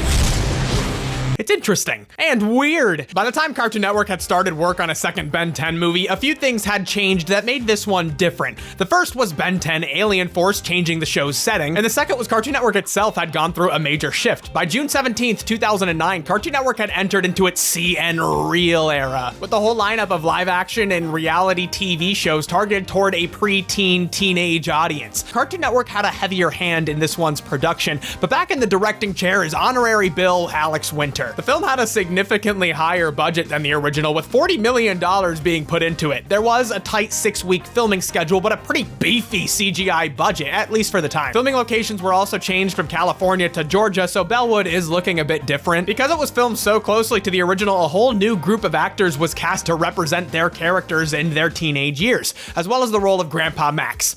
So let's get into it. Ben 10 Alien Swarm, the movie event. You know, the FDA actually makes them label it a movie event instead of a regular movie, sort of like cheese versus a processed cheese product. Loosely taking place in between seasons 2 and 3 of Ben 10 Alien Force, the movie follows a similar X-Files style investigative format. Oh my god, it's Kevin's car from the TV show Ben 10 Alien Force in live action. Kevin Levin, the former villain turned team bad boy, is setting up a sting operation. They're trying to bust a black market deal on dangerous alien technology. What are you selling? Alien technology. It's the good stuff. The good stuff. But things get a little tense when Ben 10 and his cousin Gwen show up. Who are these jokers, man? I can't tell you, I'm just the middleman. One of the dealers, named Elena, immediately recognizes the two. Elena? No way. I love how this is presented as a twist. No way. I had to check the Ben 10 wiki to see if I was forgetting who she was. This is her first appearance. Elena's father used to be partnered with Grandpa Max while working with the plumbers. You mean they're gonna pay for this stuff by fixing my toilet? I love how they use this same joke in the last movie to explain who the plumbers are. They're plumbers. The plumbers? You mean if I absolutely stuffed my toilet and those pipes just busted wide open and the water started flowing down to the apartment below me and I haven't called my landlord yet because water's included in the rent, so it's not really my problem, plumbers? Like you guys could fix a situation like that today, plumbers? The plumbers are a secret interplanetary security force. Oh, Well, can you guys at least make the call to my landlord for me? Elena tells Gwen and Ben they are no longer friends because Grandpa Max betrayed her father, who has gone missing. Elena thinks the chips she's carelessly trying to sell may be dangerous. And she's right. It's some evil man wearing an evil cloak and a neutral hat. He starts controlling the nano chips. It's an all-out brawl between our heroes and some chips. Gwen uses her powers in live action. Kevin becomes a rock in live action. Ben transforms into Big Chill in live action, who actually looks pretty great. It's like people don't believe me when I say Mothman exists, but then they call me an idiot when I show them this picture. Looks pretty real to me. And hey, if you're calling me an idiot, that's an ad hominem attack. That's a logical fallacy. Who's the idiot now? It's you. Ben, Kevin, and Gwen head over to the secret underground plumber base located under the auto shop, but Hey Ben, you going to the game tomorrow? Ben 10 is so cool, he can't even go to get his car fixed without someone flirting with him. Just got hit with some serious, homework. Damn, Ben's a cool guy. Oh my god, it's Elena. Look at this new plumber base. They're just flexing that $40 million, aren't they? Also, I find it funny, this was actually filmed at the Georgia Aquarium, where I actually filmed the greatest video I've ever made. It's a penguin. It's a penguin.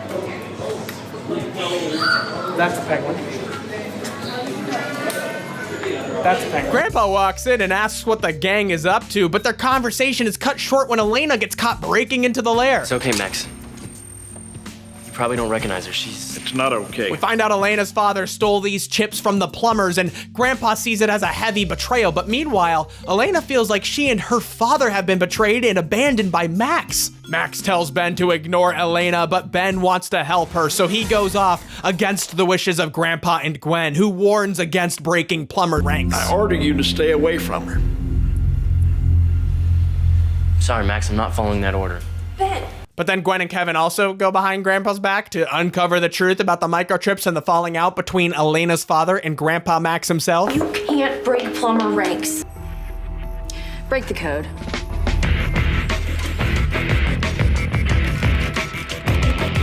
Better crack that dang G-Dong code.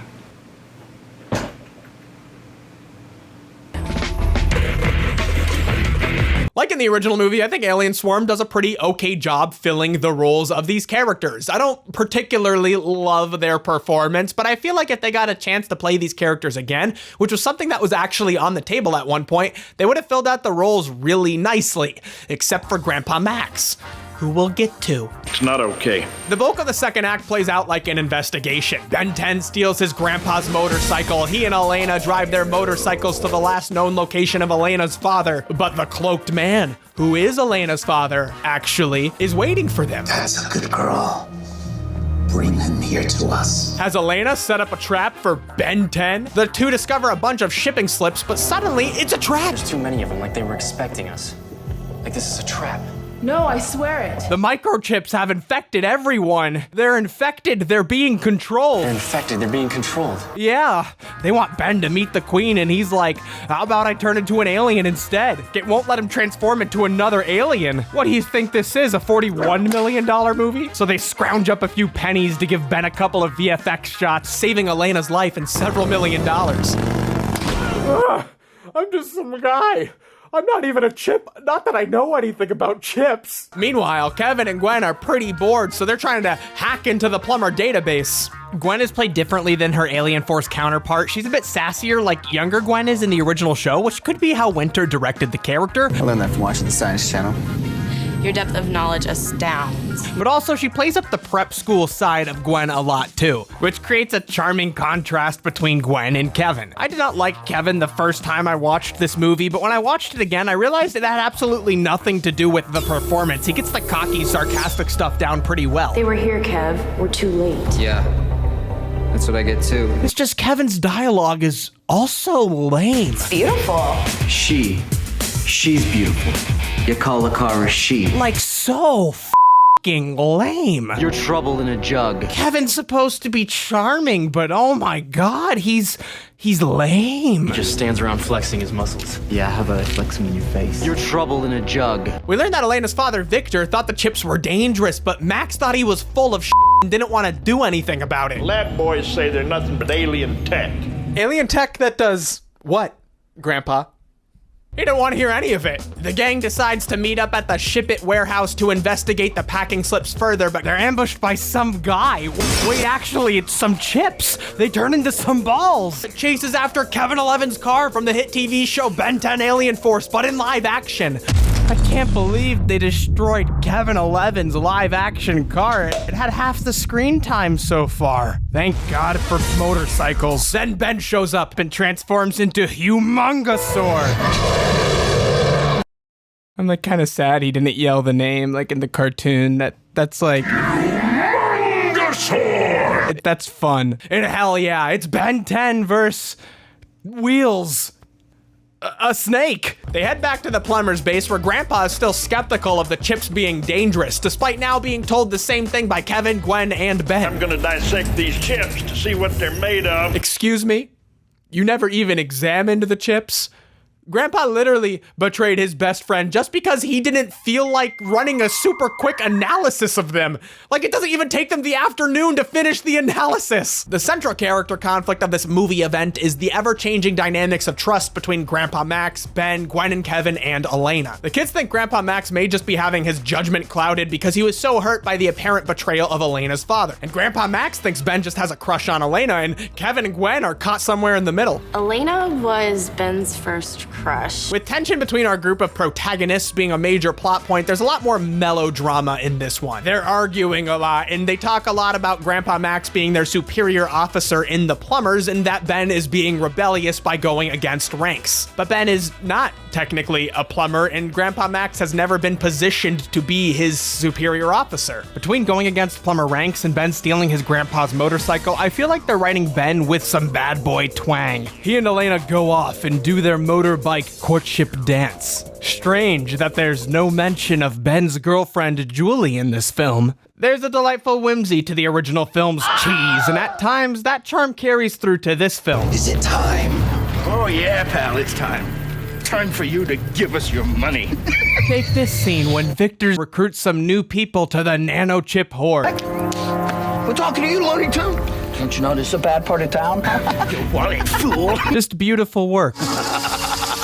However, amongst the characters we already know, they're going for a more dramatic tone, which causes some of the scenes to be more boring than they have to be. Like when the nanochip zombies push Ben and Elena to their backs. I feel like Ben should have come up with something really f***ing stupid that turned out to be clever to get out of here. I know people can be overly critical of how teens are supposed to talk in movies, but seriously, how old were some of the people who wrote this dialogue? Like this is a trap. No, I swear it. Like 90 years old? Because you're not coming with us.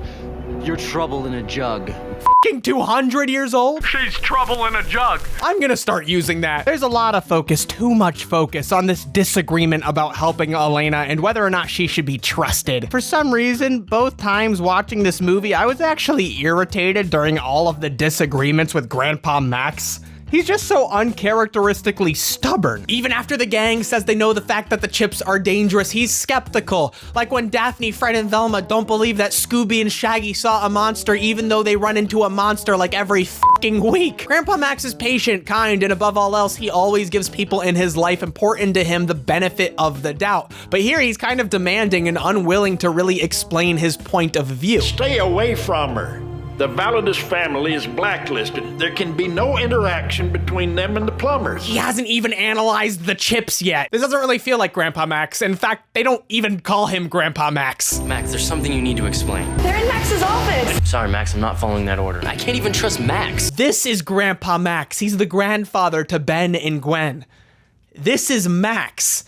He just f***ed their grandma. They trace the chips all over the world using plumber radar technology and pick up that there's chips multiplying everywhere. They realize the chips are insect-like and piece together clues to conclude there must be a queen they respond to, and if they locate the queen, they can take down the drones, but oops! Grandpa still didn't have enough concern about the chips to make sure he didn't let one escape, and now he's evil. Mankind is finished. They realize the chips have a higher population density in all major cities around the world, and for some reason this one random place in Missouri. And it happens that's where Ship It headquarters is located. Kevin gives Ben a new car in live action, and they head off to Missouri, which was filmed on location in Georgia. The Queen is inside of Elena's dad, who's creating more chips to be mailed out around the world to totally infect Earth. That's not my dad. He's become some kind of freak. They break in, and Ben turns into a brand new alien, Nanomech. Who? Where's live action Cannonbolt? Despite the larger budget, we only get 3 alien transformations as opposed to the 4 in the original movie. There's a scene with Big Chill at the beginning, which looks pretty good. Mothman freezing some stuff. The Humongosaur fight, a lot of it looks pretty good. A whole lot more effort was put into the environmental effects, but they keep cutting away from Humongosaur, and the fight ends with this really janky edit where he uses Kevin's car as a weapon. I have come to the conclusion that nanochips were a good choice for an enemy for this movie. They're kind of like little transformers. They morph into different objects, and it allows for a lot of variety with the action. The Nanomech fight is just a mess of graphics, like they just blended a bunch of PS1 games together. But Ben beats the out of the Queen. I do think Nanomech is an okay Ben 10 alien. He's this little chip-sized guy who can shrink and shrink. And while he does show up again in Ben 10 Ultimate Alien, I just don't think revealing a new alien in a live-action movie is the best idea. Nanomech makes it feel like there's only 2 of Ben's aliens in this movie, and that's kind of disappointing. The appeal to a TV movie like this is the novelty aspect of seeing the characters we know in 3D. This final fight would have been much more exciting if Ben just pulled out literally any of the aliens we already knew. Like, it could have cast Flubber as Goop. It would have been awesome. You could have had the whole area covered in green slime. It would have been a fun, goo-filled finale, a gooey finale. Instead, we get PlayStation 1 Ben 10. I can easily defeat any puny drone.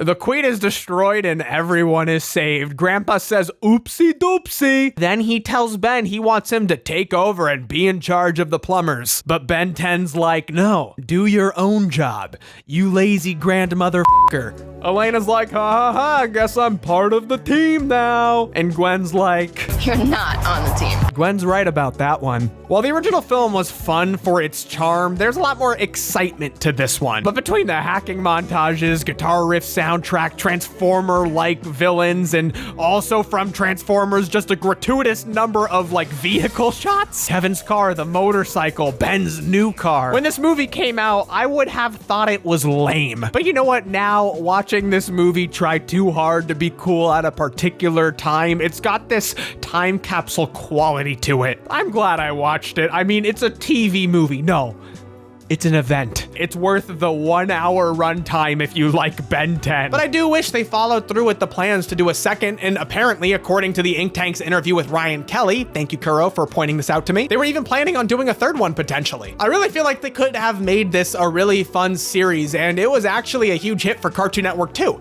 But the shakeup that led into Cartoon Network's live action era kept shaking, and the newer direction the channel was going into didn't prioritize $40 million for a live action TV movie. And let me tell you, you ever try making a sequel to a $40 million movie without $40 million? That's just trouble in a jug right there. His name is Ben Tennyson. Ben 10 Ultimate Alien. Ben Tennyson, the arrogant and rude but deeply caring teenage hero, is equipped with this super cool new watch, the Omnitrix. Now activate Ben's light and sound ultimate Omnitrix and twist the dial. Ben can not only transform into all of the other alien superheroes he's had access to in prior series, but now he can supercharge them with a new ultimate form. Ben 10 is the perfect superhero for the Pokemon generation, and boy oh boy does that track here. Ultimate Cannonbolt! As the third iteration of the series, Ben 10 Ultimate Alien picks up the story after Ben and friends have saved the world and the galaxy more than once and have explored many more corners of this universe. Their dynamic is pretty clear, with Ben, Kevin, and Gwen all having distinct motivation toward each other and toward whatever situation they're in, making the character drama of all the episodes entertaining and fun to follow. And with a mostly episodic format, the well-paced 22-minute episodes are always putting the characters in fun, new, perilous, and action-tense situations tons to get out of. Naturally, all while maintaining that TV Y7 rating for Cartoon Network. Gotta sell those toys. Ben 10 toys, baby. And episode to episode, they bounce all over this now familiar universe, previously hidden behind so many secrets. Ultimate Alien takes place in a lived-in world, with characters and character motivations being assumed to be known not only from Alien Force, but from the original series, with many classic characters making their debut post-time skip. Now, the production staff sees Alien Force and Ultimate Alien as one continuous story. It was basically a singular production. The toy company wanted a new brand. Quickly after Alien Force started, plans for the next rebrand were already underway. Early title ideas included Ben 10 Ultimatrix and Ben 10 Evolutions. The Ultimatrix creates a new line of alien toys. $2 billion in merchandise. $2 billion.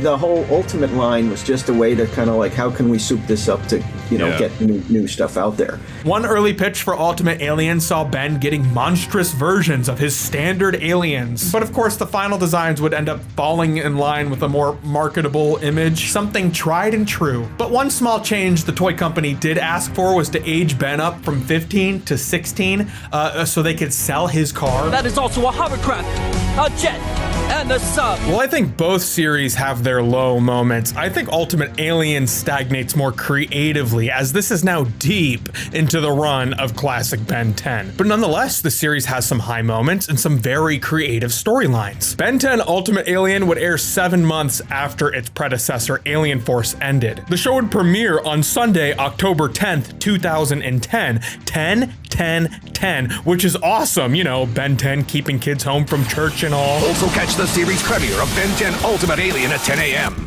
It's Ben 10 all day, this 10-10-10. As a direct continuation to the last Ben 10 series, we're immediately given a huge shakeup in Ben's life to differentiate everything. He's now been doxxed. Aliens are real. Ben Tennyson. Having struggled with his ego before, Ben now receives worldwide fame as a superhero who turns into aliens and then turns in aliens. He's a famous space cop who doesn't play by the rules. He takes praise, criticism, and all. Who's been outed as a one-man, or should I say boy, alien invasion. Previously, Ben had been recognized by aliens for saving the universe, but now everyone he knows personally is aware of who he is, and his old enemies discover new ways to attack him through his Earth identity. While the show has proven Ben's heroic actions to truly be selfless time and time again, this season, Ben really has to work to humble himself, with many people gaining awareness of his adventures as if they've seen the show. Dad! What? After all the hype, the Alien X smoothie was a real disappointment. Kinda tastes like filler. This newfound outlet for Ben's ego causes friction amongst the group, episode to episode, as everyone starts becoming very aware of each other's characters. Gwen is the one who outwardly expresses the most care for the group. While she'll start arguments, it's always from a diplomatic approach, not frequently from an emotional one. Kevin has the inclination to be quick to anger and to be a scummy guy and a criminal, but he genuinely wants to reform himself for his own sake and for his newfound family. Look, you know I love money more than anything in the world. What did you say?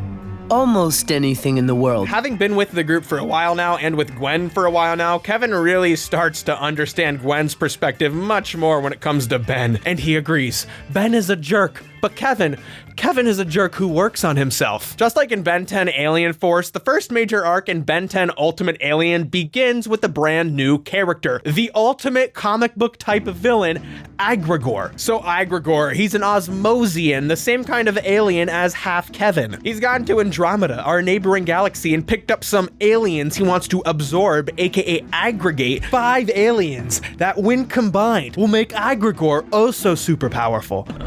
The aliens he's aggregated stage an escape and crash separately on Earth. He's gotta aggregate them to become more powerful. He's Agregor. That's what comic book villains do. They aggregate. The next Ben 10 villain should be McGuffin McGitter. So he's out here aggregating, determined to absorb the power of the aliens so he'll become invincible. But the cool thing is, instead of Ben just getting a new roster of 10 aliens this time around, like the previous 2 series, Ben scans the new aliens he meets, not currently in the Ultimatrix's dataset, because they're from Andromeda and not the Milky Way's galaxy. The Ultimatrix is a knockoff of the Omnitrix, both of which have access to every single alien's DNA in the Milky Way galaxy. The cool thing is we preview a lot of the aliens first. I think in this instance, this is particularly good because Ben already has so many aliens. We get to appreciate these new aliens' power sets before Ben gets access to them, and then when he does get access to them, it's really fun. The first 5 of Ben's new aliens are all from Andromeda. We have Terraspin, a turtle with a big old fan in it. It's resistant to magical mana. Armadillo, a big old armadillo robot that can cause earthquakes with its trembling pulverizers. Water Shock is like a large crab man that can shoot jets of hot and cold running water. Amphibian is an electrical jellyfish that can even swim. NRG is a really hot plasma being locked inside a protective suit of armor, but he'll come out sometimes. A lot of cool parts of Ben 10 Alien Force and later parts of the original series saw Ben meeting aliens that were the same species of aliens he could turn into. It was just a real cool way of populating the galaxy, creating these creatures and then designing the habitat that they reside in or jobs that they have. This is sort of a reverse way of doing that. So each one is introduced as their own character with their own motivations, just to watch Ben help them navigate their short time on Earth before handing them to the plumbers, the space police, to help get them home, just to watch the plumbers be killed and Ben's new friends be re-aggregated by Aggregor. Imagine spending all of your time space aggregating just to have some brat Ben 10 de-aggregate all your aggregations. Aggravating. But there is a complete new set of 10 introduced here on top of the Ultimate Aliens. Jury Rig is a creepy little freak capable of tearing apart equipment oh so quickly. He's the best one. He's like a little naked guy. Cam Alien, a salamander-like creature with chromatic eyes that can camouflage. Clockwork can slow down time. We have Fast Track, a sort of cat-like beast that's fast, like Accelerate. Then there's Beetle, a big beetle that can eat anything and shoot lasers like Upchuck. Honestly, with so many of Ben's classic aliens returning, I think some of the new ones get lost in the mix. Having a lot of aliens unlocked is very fun, but the dramatic storytelling of Ben's watch being more limited is also fun. Ben meets his younger self, who calls Swampfire a Wildvine ripoff. Plant guy?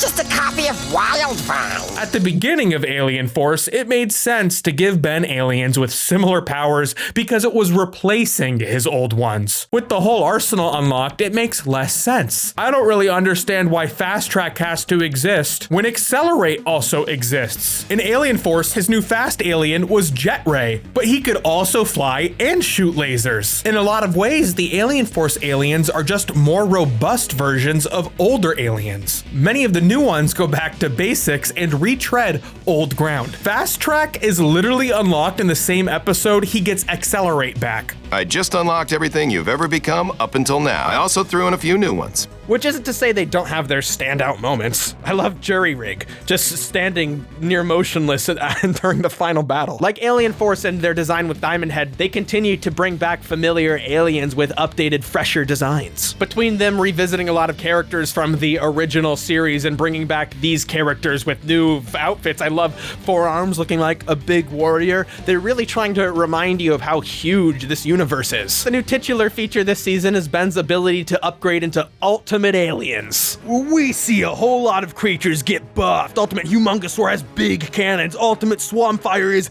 big and he has seeds that explode. Ultimate Cannonbolt's made of metal and he'll bust into you. Ultimate Spider Monkey's got gross mouth things like a spider and he'll beat you up. There aren't too many Ultimate Aliens introduced this season, actually. With so many of Ben's old aliens returning, this is kind of a bummer. Like, why introduce it and bring back so many old favorites, not to just watch them go ham with it? But that's alright. I think most of the Ultimate Aliens kind of end up being lame anyways. I think Power Boost is an unclever way to get an advantage in battle from a show that usually has to use an arsenal switchblade power set to figure out the best matchup for a villain, or be forced to make a matchup work when Ben gets the alien wrong, which is just a creative way to put all of the aliens in the roster. I'm not even going to talk about the sentient Ultimate Aliens. That's just a weird moment.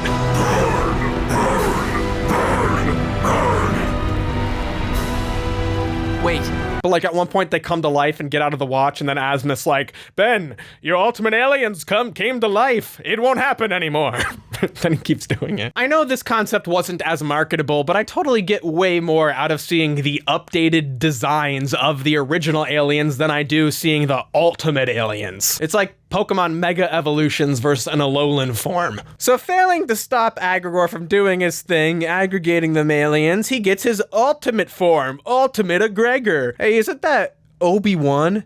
Even Egregor? But why has he achieved this form? Just to beat up Ben 10, 16-year-old? No, it's so he can go on an ultimate quest to collect the pieces of a map called the Map of Infinity, which leads to a place called the Forge of Creation, where he can absorb another power to get the ultimate power. Ultimate Egregor. Double ultimate power. With Egregor having revealed himself and powered up, the gang now directly follows his trail, trying to assemble the map before him, with the help of Azimuth and Ben 10's universe's very own Doctor Who, Professor Paradox. So they continue to fail over and over again. He's too powerful. Kevin feels a need to prevent another Osmosian's destruction. Agrigor's an Osmosian like me. Maybe I just feel responsible. He has absorbed a feeling of responsibility. Agrigor keeps tempting Kevin. He says, absorb energy, get power, go insane. This once happened to Kevin, so he sees himself in Agrigor. Ben is feeling cocky and even more pressure with fame, especially as he continuously feeds into Agrigor's plans, losing to him repeatedly. Agrigor! Gwen cares about the group and wants to keep everyone together so they can focus on the mission. We hear about the inhabitants of the Forge of Creation before we see them, and then it's revealed to be Alien X, which is one of Ben's transformations, his most powerful transformation, and simultaneously his most useless transformation. You see, Alien X is essentially like a god-type character. It can do anything, but in order for Ben to act as Alien X, he first must enter this little pocket dimension where he first has to debate with two celestial beings representing both love and rage, and all three of them have to come to an agreement after debating. It's a great piece of comic book writing because Ben is a character who's written continuously, and we see Alien X as his potential. All he has to do to unlock unlimited power is become the voice of reason, but Ben cannot consistently become the voice of reason. He's always going to battle with his ego and his emotions. The reason why Agrigor is going to the Forge of Creation is because he wants to absorb a baby celestial sapien. And that's a very fun character beat. As they go to the Forge of Creation, out of the time fog walks baby Ben 10. It's Ben from the original series meeting Ben from this one. Where do baby Alien X's come from? When two constellations love each other very much. Kevin? Just trying to help the kid out. I had to learn about astrophysics on the streets. And I think this is a great way to remind us that Ben has really grown as a character. After Ben has reminded us once again he can't really become the voice of reason, unable to use Alien X to save the universe from Agrigor, Ben is now an egotistical brat with a very strong desire to be kind, and he has to break his old habits. Before, Ben was a scared little brat who had yet to understand the value of being kind, and is kind of tragically forming his bad habits. Your butt is huge. What did you say? He said your butt is... I heard him! I love young Ben going through old Ben's watch. It's the perfect character interaction between the two. Dumb, lame, weak. Guess this one's okay. How'd you break the Omnitrix again? Young Ben expects Kevin to be a villain, which reminds us how far Kevin has come. But in order to beat Agrigor, young Ben suggests to Kevin that he once again absorbs the energy of the Omnitrix. And he does. You can absorb my Omnitrix like you did before. You'll have all my powers. Absorb energy. Get power. Go insane. I think this is a very natural progression to the end of Agrigor as a character. He was always being like, hey, Kevin, you're a hatchling, you're younger, you're smaller Osmosian, you're not powerful like me. And Kevin's like, oh yeah? And then he like fought him and won instantly. But it turns out that they were all right because Kevin knew that absorbing all the energy of the aliens would make him go crazy and become bad again, because that's exactly what happens. And young Ben's like, oh well, I was right. You've always been a jerk. People try to be nice to you, but you can't ever see it. You're too busy feeling sorry for yourself. Yeah, he forgets about everything. Bringing a character from the past to make Kevin revert into his old ways is a really interesting way to show character growth and regression. And of course, it's just a fun choice on top of it all. Having been turned into a monster in the original show after absorbing Ben's watch, Kevin once again does the same thing and finds himself wanting to act out on all of his mean and violent urges. I really like what Kevin chooses to do as he's going around settling his old scores. Some of it's really petty stuff. Like, imagine this gargantuan monster beating you up for $5. $4. And this monster shows up and says that it's Kevin Levin. He claims I owe him $8 that I borrowed from him 5 years ago, so you can see what happened next. Kevin's hit list also helps us solve the mystery of what happened to Kevin between the original series and Alien Force. Kevin learned to release the energy from his body, releasing his monstrous form that he lost before Alien Force started, and he learns to absorb matter instead of energy. Energy makes him go crazy. Matter makes him go metal, and stone and wood, and green with his car. His mentor is shot by a prison warden who Ben and Gwen rescue from Kevin, crossing off names from his list, making Kevin really see them as his enemy. Seeing our characters hurt over Kevin has good dramatic stakes. Ben and Kevin open up to each other before the defeat of Agrigor, something hard for meathead characters like these two guys to do. Ben's like, it's really been we've made a lot of progress as friends here, haven't we, Kevin? Like, you like us. And Kevin's like, I love you guys. Don't tell Gwen I said that. I like the Kevin that Gwen sees when she looks at me. And I like that you gave me another chance, even after I messed up all those other ones. I guess I'm saying I owe you guys for changing my life. Gwen, always wanting to solve conflicts between Kevin and Ben, doesn't know what to do when Kevin starts trying to kill them. So Ben decides he wants to kill Kevin afterwards because he's been emotionally vulnerable with him. I took Kevin, I liked him, now he's hitting us. I'm gonna kill him! He claims it's strategic. Ben is so quick at making the choice to kill Kevin. It's a really strange turn for his character. And Grandpa Max agrees with him, but he's surprised that Ben is choosing to take that route, believing Ben would normally find a kinder approach to the situation. He even ignores creative and good ideas Gwen has to save him. In this extreme way now, she has to be the mediator for these two guys who do not want her in between them. Gwen goes out of her way to find a solution for turning Kevin back to normal. She goes and tracks down Michael, Morningstar, now Darkstar, but he's all ugly unless he absorbs energy, so Gwen's like, I can heal you anytime, by the way. Help us out. Bonkers moment in the Kevin arc that just blew my mind. Kevin's a monster, rampaging everywhere, and out of nowhere, this man walks up to him and he's like, Kevin, stop it. Put him down, Kevin. You don't tell me what to do. I said put him down. And it's like the most emotional moment of this arc, and he goes, You're not my real father. You don't tell me what to do. But you were 4 years old when I married your mother, and I raised you like my own. And it turns out that Kevin has had this deep relationship with his stepdad this like entire time, and like Kevin like is giving him a chance for his mom's side, and he's really taken Kevin in as his own, and they had trouble with Kevin growing up, but he's doing his best. Step aside, Harvey. I'm here to see Gwen. So you can drain her powers? Max told me what you've been doing. I'm not afraid of you anymore, Kevin. And this is his first scene ever. So they're able to turn Kevin back, and they thwart a quick attempt by Darkstar to absorb Kevin's powers. And there's 0 consequences for Kevin or the group after this. They go back to normal, like, immediately. Mr. Smoothie? You buying? I feel like the interpersonal stakes of this story meant there should have been at least like one buffer episode where they have to like talk things through, or like they're weird with each other and stuff. But like right after Kevin is done trying to like murder these people for weeks, he's like, Gwen, you give me kiss. Hey, since you're kissing people. It's so like, it's such a like, it gave me whiplash. Now that's what I call a happy ending. So I really think the Agrigor arc has a very cool climax that calls back to Kevin's previous villain arc in the original series in a very satisfying way. But the ending is so bad. But that's because in the next episode, they had to get back to adventuring. Ben 10 is back on the Ben 10 Ultimate Alien, the Wild Truth DVD, featuring more aliens. I fought your kind before.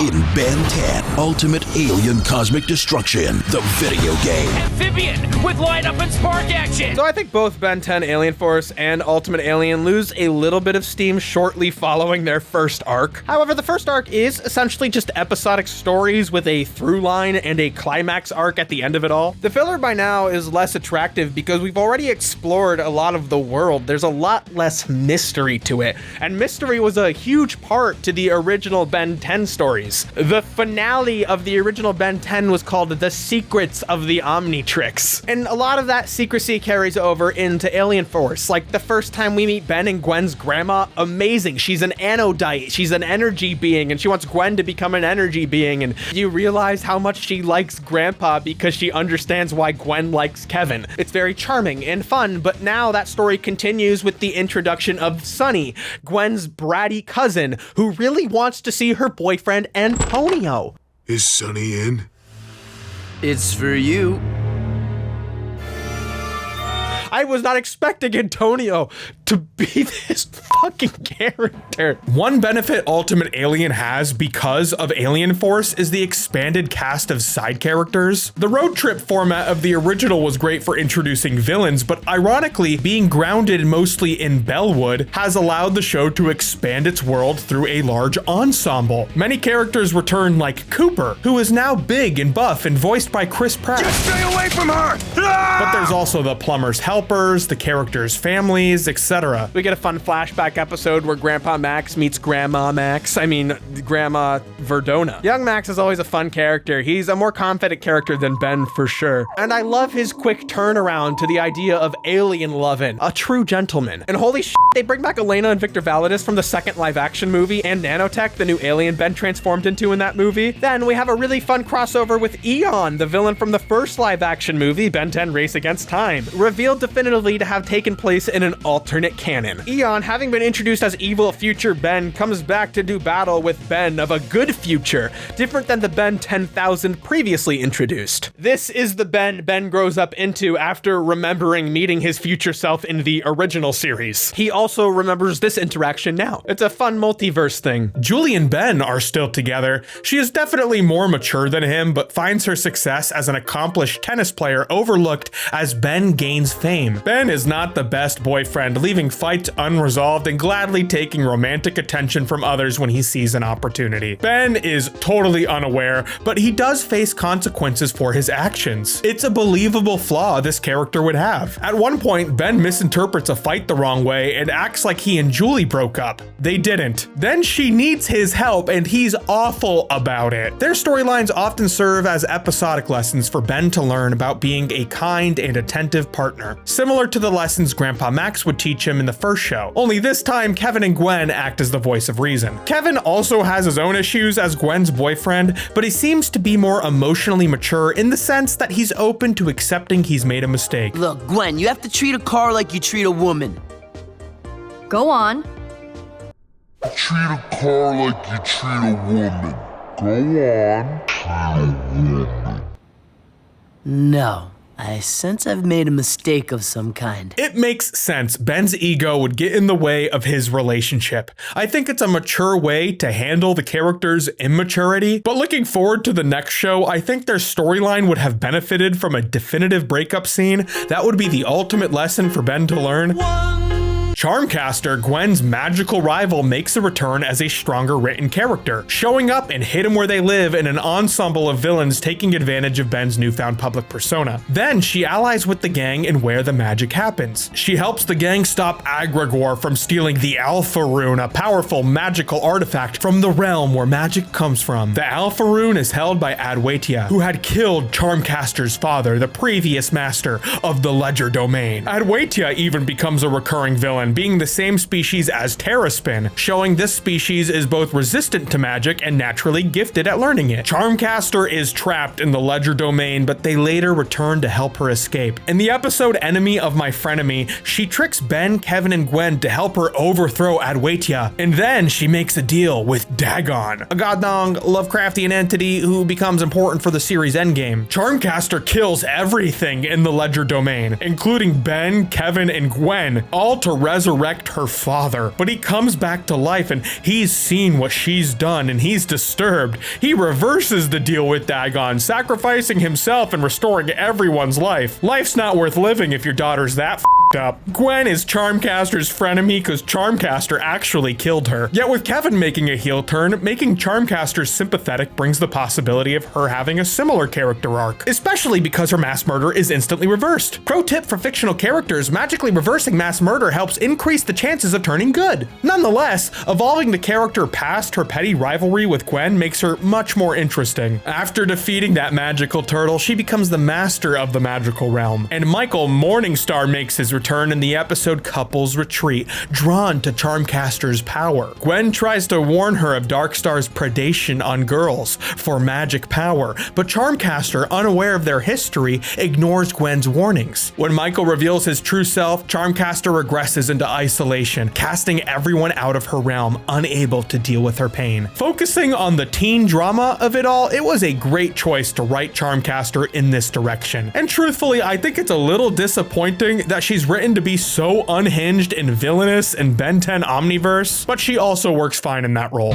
Ultimate Echo with pullback and disc firing action! Not every returning character gets good storylines. The return of Dr. Victor is questionable. In the episode Victor the Spoils, a fictional Eastern European country is caught in a civil war. The Crown Prince wants to use the recovered body of Dr. Victor to crush the opposing side, but the king believes the destruction will be too vast and calls in Ben 10 and co. to get rid of Dr. Victor. Immediately, this episode smacks you in the face when Kevin asks, Dr. Victor?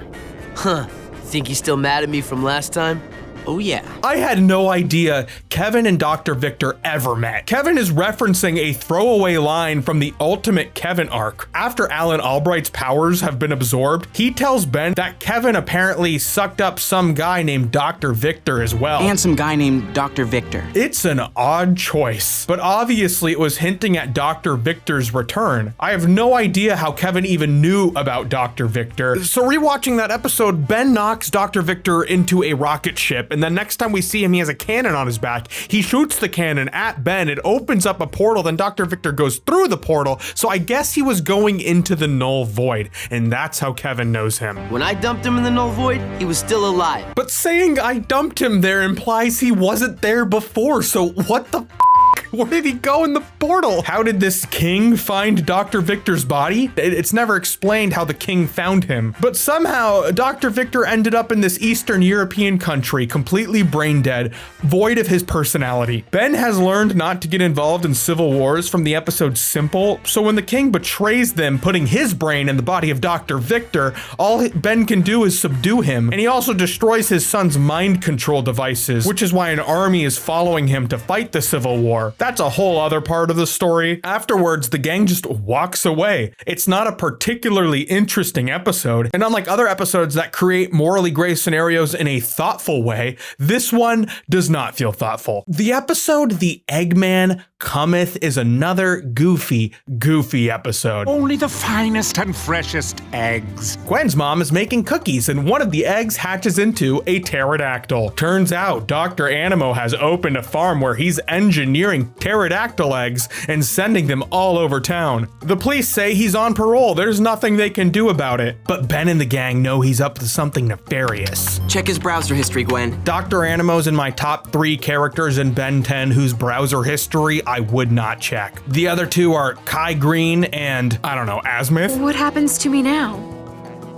You go back into storage. Check his browser history, Gwen. So they find out Animo's plan is to stop a weather balloon, which will stop global warming so Earth will be hotter for his pterodactyl men. One of the pterodactyls calls Dr. Animo on the phone and warns him that they're gonna stop his plan, and he's able to successfully blow up the weather balloon. This pterodactyl tells Animo he wants a name. You know what I'd like? A name. And that never goes anywhere. So it turns out Animo has made an evil ray that turns chickens into pterodactyls. So Jury Rig reverses the evil ray to turn the pterodactyls back into chickens. It's a mess of an episode. It's so goofy in like the worst way possible. I love goofy Ben 10. This one's just not it. There's also my favorite storyline that every single science fiction fantasy kid show does at some point. The episode where characters clone themselves. Ben clones himself by turning into Echo and then turning back into his human self in an episode.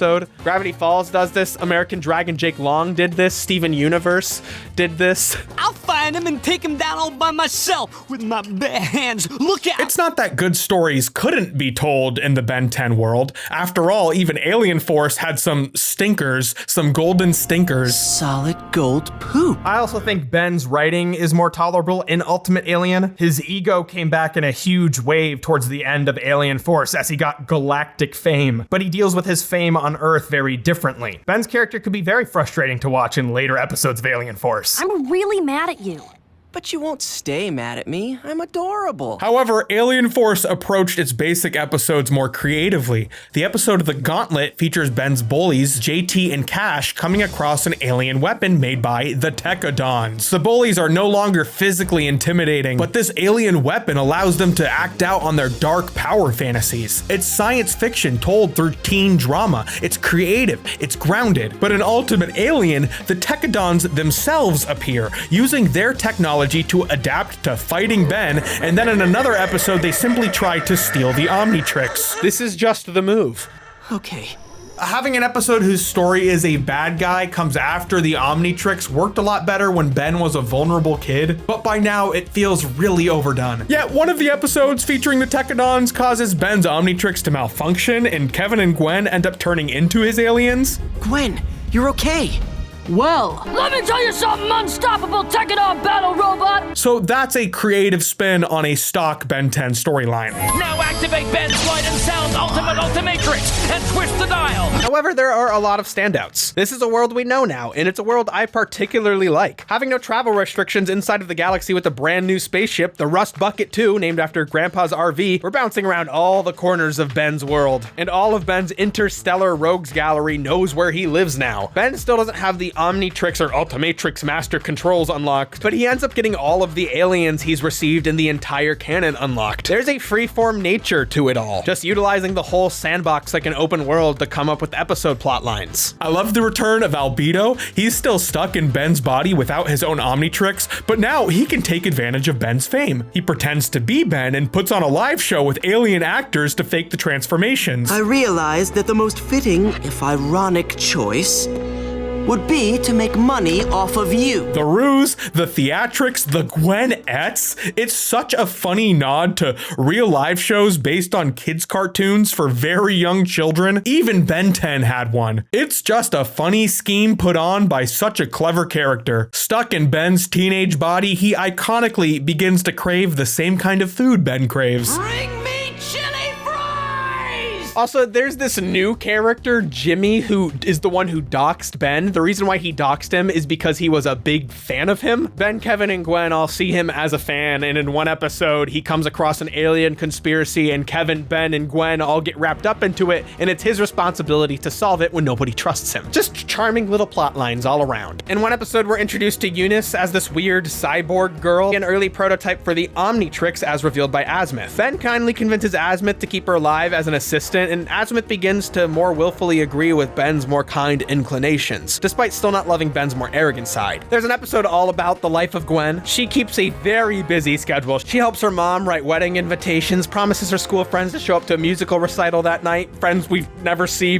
before or after, and studies for a French test, all while fighting on a superhero team between it all. The way they rectify Gwen studying magic and having innate magical abilities through her grandma is explaining that magic powers are gained by learning the quote real name of things. It's a clever solution, even if Gwen sounds like she's speaking Simlish. Super Thecka! Super Thecka! I get stressed listening to her. It's like she's a sim trying to use the bathroom in a house without a toilet. The highlights of Ultimate Alien are fun episodic adventures and comic book fanfare, but Alien Force had a lot of really special character moments, the height of which I do not think Ultimate Alien gets close to. That being said, the show can still produce some great characters and stories. I really like the cable news anchor Will Harang. He vilifies Ben 10 in the press, like Spider-Man's J. Jonah Jameson. But being from the 2010s, he definitely takes inspiration from Bill O'Reilly. In one episode, he spends an exponential amount of money on different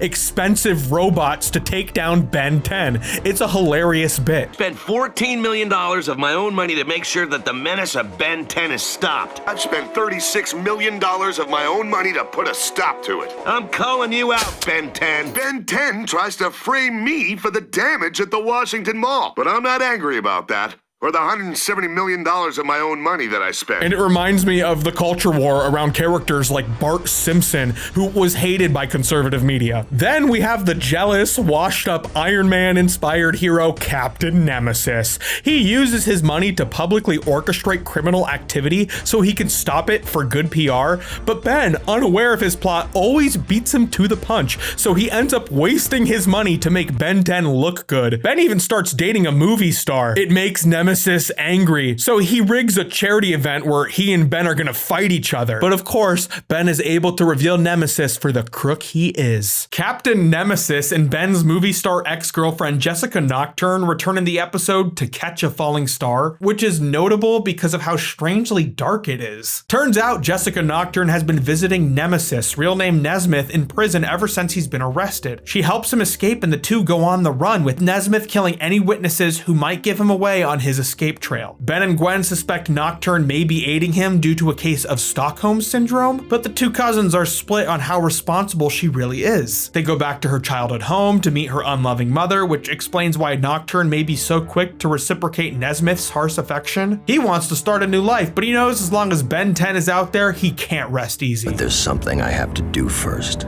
What's that? Destroy Ben Tennyson. But why can't we just go? I'm sure you know what's best. A final battle occurs at his corporate office, and when Nocturne is hurt, Nesmith reveals himself to actually care for her as he ensures his re-imprisonment to take her to the hospital. I'm going to tell them I took you. That you didn't have any choice. It's kind of an off-putting episode, and it's totally unique for this show. Amongst all of the different series, there's not another episode like this. Ben states Nesmith is much darker than most of their other enemies, who are typically strange alien creatures looking to steal something, but not necessarily kill anyone. I'm stronger than you, boy. Further adding to this off-putting nature is the fact that Nesmith and Nocturne are both more psychologically complex than initially presented. It's not strictly a kidnapper-victim scenario. We're here to help you.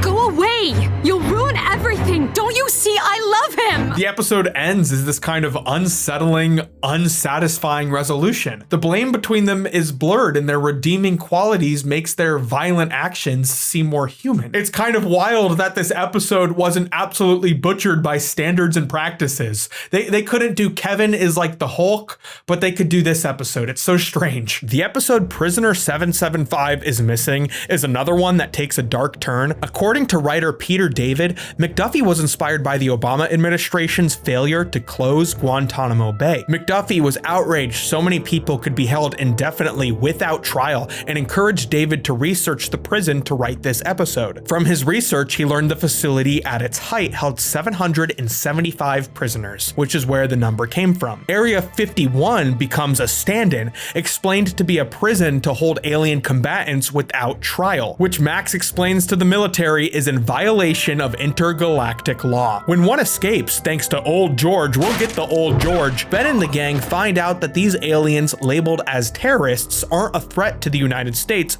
or Earth. But Colonel Rosem refuses to listen to reason. Meeting the lizard-like Prisoner 775 is how Ben unlocks Cam Alien. 775 was exiled to Earth during a revolution on his planet against a violent dictator. While he was imprisoned, his side lost the war and his family was killed. Continuing the cycle of violence caused by Rosem, 775 decides to go after Rosem's family in revenge. When the gang subdues him, he begs to be killed, wanting to join his family, but he's ultimately handed over to the plumbers and arrested. Max tells Rosem that he's in violation of the law, but Rosem says he would do it again given the chance. It's another episode with an unsettling resolution, where the sympathetic character is turned evil and the villain refuses to learn a lesson. I've got nothing. It's unsettling, it's grounded, and it's memorable. The show starts to pick up a little bit more steam as they enter into the second arc. Beware, Old George. Who's Old George? Well, he's this guy. He sits around in a retirement home and he holds the badge that holds the seal of the Forever Knights. Boo to aliens, they say. We've been introduced to a lot of Forever Knights leaders, but Old George, he's walking around. He goes to Area 51. This is a restricted area, sir. I'll have to ask you to move along. He whacks the guy. Area 51's no more. Old George gathers all of the Forever Knights, all of these seemingly episodic villains we've been introduced to. And he's like, you guys forgot our mission. We gotta stop squabbling. No more taking alien tech. What we're actually here to do is not to go to space to slay space dragons like the other guy wanted to in the other show. But what we're going to do here is get together and make sure the ancient dragon Dagon doesn't come back. Dagon is his name and how it's pronounced, actually. To show they're serious, the first thing they do is kill Pierce, which is a pretty shocking thing for the show to do, but it doesn't feel shocking because it's not shown in a definitive way, and the main characters oddly never react to it. It's not until the next series that they even confirm it. It feels so weird. Nah, they're too busy fighting Trombipular. Give it up, Trombipular. He shows up twice, both in a minor role, but Trombipular's my number one. His name's Trombipular. Whatever. Argent returns to warn the group the Forever Knights are going after all the aliens, but the gang is hesitant to trust him since he's double-crossed them so many times. Mr. Bowman here runs an alien grocery store and harbors aliens in the back, proving Argent's story, but Ben is able to stop the Forever Knights until Old George comes back at the end of the season. He goes off on a quest to prepare for the final battle, walking around the whole season doing mysterious Old George things. So Old George is this immortal from the Roman era who founded the Forever Knights to defeat Dagon, this mind-controlling space dragon who once terrorized medieval Europe and probably other places too. But he once slayed Dagon, but now his forces are recuperating and trying to get him free. I don't remember every Ben 10 plot beat, but this time around when revisiting it, I rolled my eyes when I learned that the Forever Knights hated an intergalactic space dragon. But I think the piece of lore that got me back in is when another ancient organization is introduced, the Flamekeeper's Circle, who, unlike the Forever Knights who were created to slay the Dagon, they worship the Dagon and expect his return. His minions, they're interdimensional just like him, and they use their interdimensional powers to fight. They do regular karate, but then they're slipping in and out and confusing you. So it turns out Azimuth and George know each other. This whole season, we're kind of learning about Azimuth's history as an inventor, and we learned that Old George was once younger George, and Azimuth thought he was worthy of this ultimate sword weapon he had developed. He tells Ben about the sword. He's like, Ben, you don't get it. I had the sexiest woman. She was so sexy, Ben. She was like, I like science just like you, Azimuth, but I don't want to control it like you do. That's weird. And he's like, yeah, I won't try to do that anymore. But then he tried to do it, and she left him. That's what happens when you think without acting. Ben's like, I would do the same thing if I was in your situation, Azimuth. And Azimuth's like, no, Ben, learn from my mistakes. So Old George once used this sword to slay the Dagon, and now he has to do it again because the Dagon is immortal, and he was only able to damage him. But then there's another actor. The Flamekeeper Circle attempt to recruit Ben to fight for their side, but then Ben discovers something disturbing. The Flamekeeper Circle, they believe they found the damaged body of Dagon, but instead, they've rediscovered Ben 10's greatest foe damaged after their last battle, Vilgax. The warlord turned sworn enemy to a 10-year-old, turned from Ben 10's all-time greatest threat to a troublesome rival capable of great destruction if not watched carefully. Now, Vilgax seeks the power of the Dagon and must fool his servants to get it. However, Dagon psychically communicates with members of the gang and Vilgax himself, who claims he will become a servant of the Dagon. Making a connection between Lovecraft's Cthulhu mythos and Vilgax is a great way to make the character interesting again. He is, of course, a squid, but also in the original series, he made himself known to Ben by appearing to him in his dreams and psychically communicating with him. After his first appearance, it's a side of the character that was largely forgotten. This brings it back in full swing. The Flamekeeper's Circle has this sort of corporate facade, luring people into worshiping this eldritch being, giving it that conspiratorial nature. I know this storyline got changed a lot from its original vision. I would have loved to see what that was. These really feel like the perfect puzzle pieces to follow up the DN Alien arc with another conspiratorial mystery. With the Vilgax of Alien Force really struggling to become a strong foe for Ben to fight, I think it's very fitting to see him in a more desperate desperate role, posing as somebody else to regain his power. Azimuth thinks Ben is more worthy to retrieve the sword, not trusting that George will be able to defeat Dagon. But Ben is like, wait, you always underestimate me. How about we don't underestimate George? And Azimuth continues to agree with Ben. So once the Dagon is resurrected, Vilgax brings out the machine that lets him absorb Dagon's powers. Now Vilgax is Dagon, Squid Dagon. After defeating George, Ben himself picks up the sword, and instead of beating Vilgax as a big alien, like ultimate way big, he beats him as a knight and absorbs the power of Dagon. Vilgax is like, be a villain, Ben. Use your power to immediately destroy all evil in the universe. So Ben has the choice to use ultimate power that's not Alien X to do anything he wants to in the universe. He chooses to preserve free will instead of vanquishing all of evil from his perspective, and only uses the power to reverse the destruction caused by Vilgax and Dagon. Azimuth acknowledges Ben and reverses his stance. It's not Ben that is unworthy of the Omnitrix, it's that the Ultimatrix, a knockoff of the Omnitrix, is unworthy of him. Azimuth grants him a new Omnitrix for the next Ben 10 series, the fully updated version of the watch given to him 6 years ago. I think this show has a lot of great moments, and I really do enjoy the 2 big story arcs it tells and a lot of the final climactic parts of those arcs. It's just compared to the other 2 shows, which did feel very creatively fresh, Ultimate Alien is just Ben 10 doing its thing. I know Ben 10 isn't a traditional comic book character, but he's definitely been treated as such. And what I love about comic book characters and long-running stories are not just continuity and a continuing narrative, but it's also how ongoing worlds allow new voices to come into the door and build upon each iteration. Iteration and continuity go hand in hand. There was a Batman before Frank Miller's The Dark Knight Returns, a Tony Stark before Robert Downey Jr.'s Iron Man, and there was a Ben 10 before and after Dwayne McDuffie and Glenn Murakami's version of him. Very tragically, before Ultimate Alien finished airing, Dwayne McDuffie passed away, but he left his stamp on the show, even having been a part of the development for the next iteration, Ben 10 Omniverse. The universe these two helped populate is exciting and fun, and interjected with relevant social commentary about ego, world politics, and racial identity. Their Ben is a much deeper character than Kid Ben. Teenage Ben is just as clever and arrogant, but he's also kind-hearted. He doesn't always put his best foot forward, but he knows he has to try. At the end of the day, Ben's kindness will always beat his ego, even when the big squid monster stands in his way. Having been the creator of Static and a defining voice in the characterization of DC's animated Justice League and Ben 10, McDuffie had a massive impact on superhero storytelling. And I'm sure many people my age feel very lucky to have grown up with so many stories he lent his voice to, and without a doubt, Ben 10 was lucky to have him too.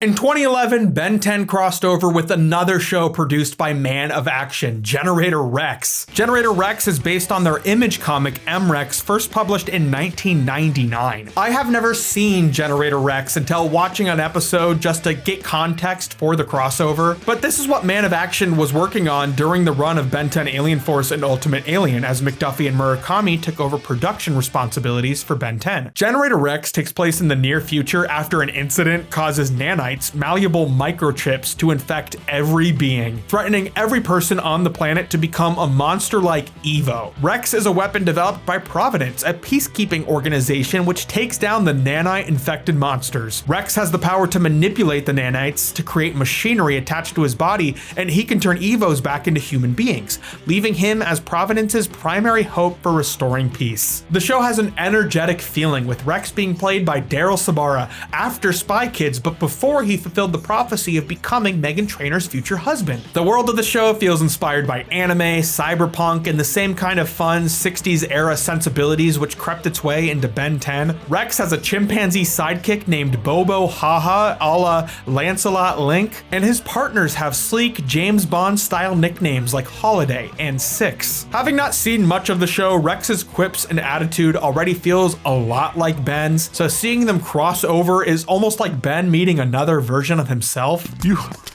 made me normal again. Handshakes work too, naked man. Serious. Stop hugging me. The crossover episode aired in November of 2011 during the final seasons of Generator Rex and Ben 10 Ultimate Alien. Ben 10/Generator Rex Heroes United begins when a rift opens up in the sky above New York City, which welcomes a mechanized menace named Alpha into Rex's world along with Ben 10. Hell yeah. Ben and Rex, of course, duke it out before they discover they're on the same side. I'm just trying to do my thing. Destroy our city? You really haven't heard of me? I'm Ben Tennyson. Seeing Ben in the Generator Rex art style is cool, but I've never been a fan of how clean-cut Ben looks in Alien Force and Ultimate Alien, and the Generator Rex style just leans into that look a little too much for me. There is a curiosity factor, though, to seeing Ben drawn in this art style. It's almost like a what if Man of Action did produce Ultimate Alien and Alien Force. It might have looked like this. A lot of this crossover seems to be pitching Generator Rex to audiences who are tuning in to see Ben 10. That's to be expected, but as soon as the episode started, I started singing the original Ben 10 theme, and I started replacing it with Generator Rex themed lyrics, and then Rex started doing that in the episode. It started when the nanites went kapow upon the scene, transforming all the life on Earth like nothing that you've seen. Yeah, I felt like I had like a psychic aneurysm. But there's one lucky hombre who can make them build machines. He's Gen Rex. At this point in the show, a lot of Rex's mysterious backstory had been revealed. He holds a power called the Omega, which his brother Caesar helped him develop. Alpha is an earlier rendition of Rex's powers, but he's evil, and Caesar unknowingly sent Alpha to the null void of Ben's universe in order to get rid of him, which is how Ben came through the portal. I was so fucking happy to immediately recognize Michael Emerson as the voice of Alpha. This is so specific to me because I was working on my Ben 10 retrospective series the same time I was working on my Lost retrospective series, and on more than one occasion I ended up taking notes on these two shows in the wrong document because of Michael Emerson's character on Lost being named Ben. When Alpha creates his own Omnitrix and uses it, I can only think, wow, Ben is using the Omnitrix, but not that Ben. Emerson is a great voice actor and makes this one-off villain memorable with creepy line deliveries to complement his powerful presence. What makes you so special, human? Yes, you shelter an Omega. My main complaint is I really wish Gwen, Kevin, and possibly Grandpa showed up in this crossover. Now Kevin, Gwen, and I are the plumbers. Plumbers? I thought Providence was a dumb name. I would have liked to see them interact with the ensemble of Generator Rex, but this is technically a Generator Rex episode, so it makes sense to focus on Rex's world rather than Ben's.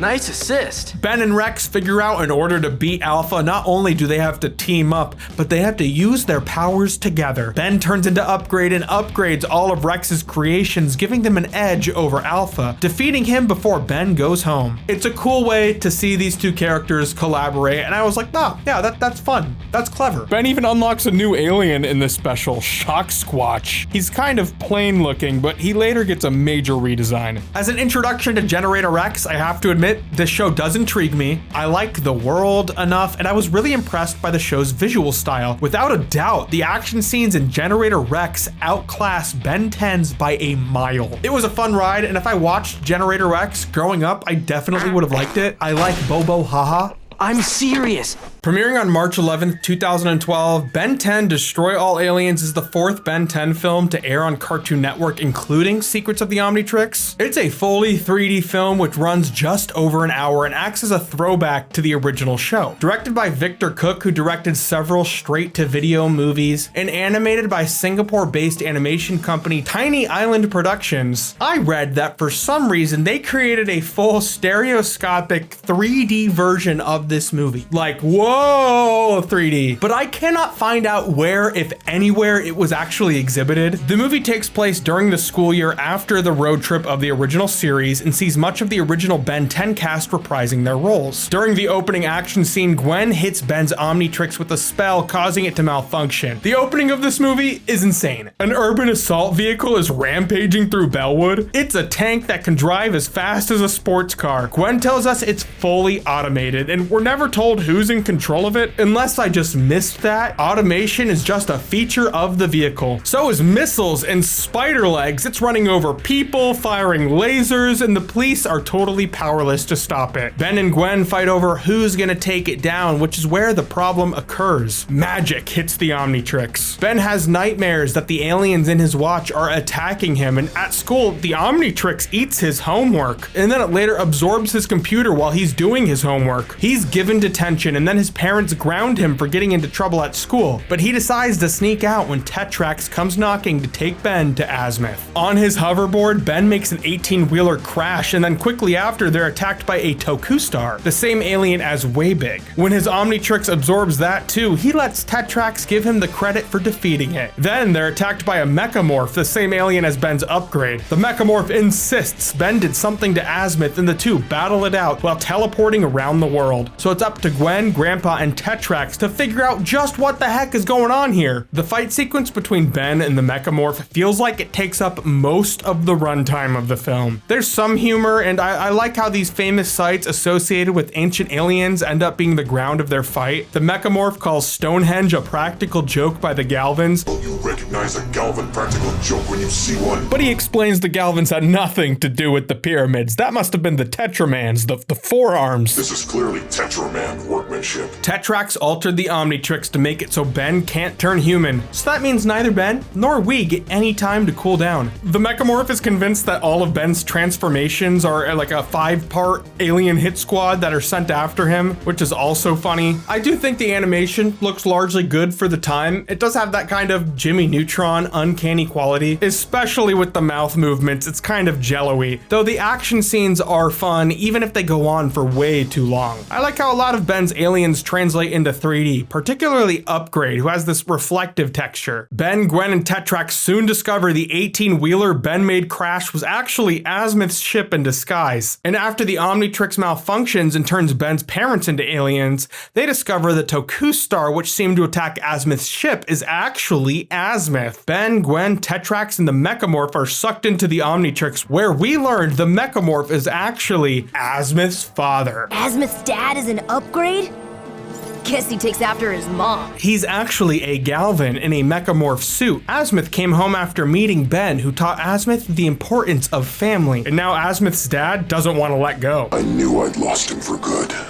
No! Ben has been ignoring his own family too, and inside of the Omnitrix, Tetrax sees them in a place modeled after his destroyed homeworld, so he too misses his family. That's the theme of the movie. Saving the universe isn't worth it if you have no one to go back home to. They get out of the Omnitrix, and Azimuth and Ben have a giant, way big kaiju fight in downtown Bellwood, but Azimuth is able to break out of his rampage to fix the Omnitrix with his father's upgrade suit. The Omnitrix is overloaded with mana, and he tells Gwen she'll learn about that retcon soon enough. Overloaded with what? They haven't told you yet? You'll find out soon enough. Which is funny since they also bring back Azimuth's original voice actor when he was recast in Alien Force. So he's a recast telling Gwen about a retcon. And according to Derek J. Wyatt, the destruction of Bellwood's downtown will lead to the construction of the underground alien town featured in Ben 10 Omniverse. So just some cool continuity things with this movie. I do think this could have been a 45-minute special instead of a 70-minute TV movie. It drags on, but it's otherwise enjoyable. Honestly, if they didn't bring back young Ben in Omniverse, I could have seen them doing a few of these. But nonetheless, it's an appreciated part of Ben 10, albeit a little underwhelming. Cartoon Network's very own superhero got really weird as it kept going. Thunder Pig! How'd you like to do me a solid? The fourth Ben 10 series Omniverse has a brand new look as it continues the story of a boy who can transform into 10 different superpowered aliens. Then so many other superpowered aliens. They ended up adding so many aliens that Cartoon Network and their toy manufacturing partner Bandai had to say stop adding so many aliens. There's a guy who's made out of Legos, a guy so scary if you look at him you die or something. A guy who is a miniature planet with a gravitational pull. The Electric Yeti shocks Sasquatch? That's so awesome. And then there's a chicken that will actually beat you to death. Woo! Being the fourth Ben 10 iteration, this series has evolved significantly since the first time Ben put on the Omnitrix, a high-tech alien-made device that powers his transformations, all creatively inspired by science fiction, fantasy, and decades of classic comic book storytelling. With such embrace of what came before it, Ben 10 Omniverse has such creative energy and smashes you in the face with a hyperactive intro, featuring both 16-year-old and 11-year-old Ben 10, as this show jumps back and forth in time to tell narratives spanning the series' history. With such a visually distinct style, Omniverse may have turned longtime viewers off, but Omniverse is the first time the animators were running the show, with visually focused storylines that are told through dynamic action sequences and animation. I really love the look. Still, this is the only classic Ben 10 show I did not watch while it was airing, but I was already growing out of Ben 10 during Ultimate Alien. However, revisiting the show now, it's actually become my favorite iteration of Ben 10, I think. It's able to capture everything I appreciate about the series in one beefy package. It's 80 episodes. The first episode of Ben 10 Omniverse would air in August of 2012, 5 months after the end of Ultimate Alien. In a similar cycle to other shows, Ben 10 Omniverse began development shortly after Ultimate Alien began airing. As a mandate, Cartoon Network wanted to revert the show back into the fun-minded adventure of the original series, clean up the continuity, making it easier to follow, and incorporate both teenage Ben and young Ben into the story without the use of time travel. Glenn Murakami and Dwayne McDuffie worked on a pitch together which would have seen Ben taking on a new plumber partner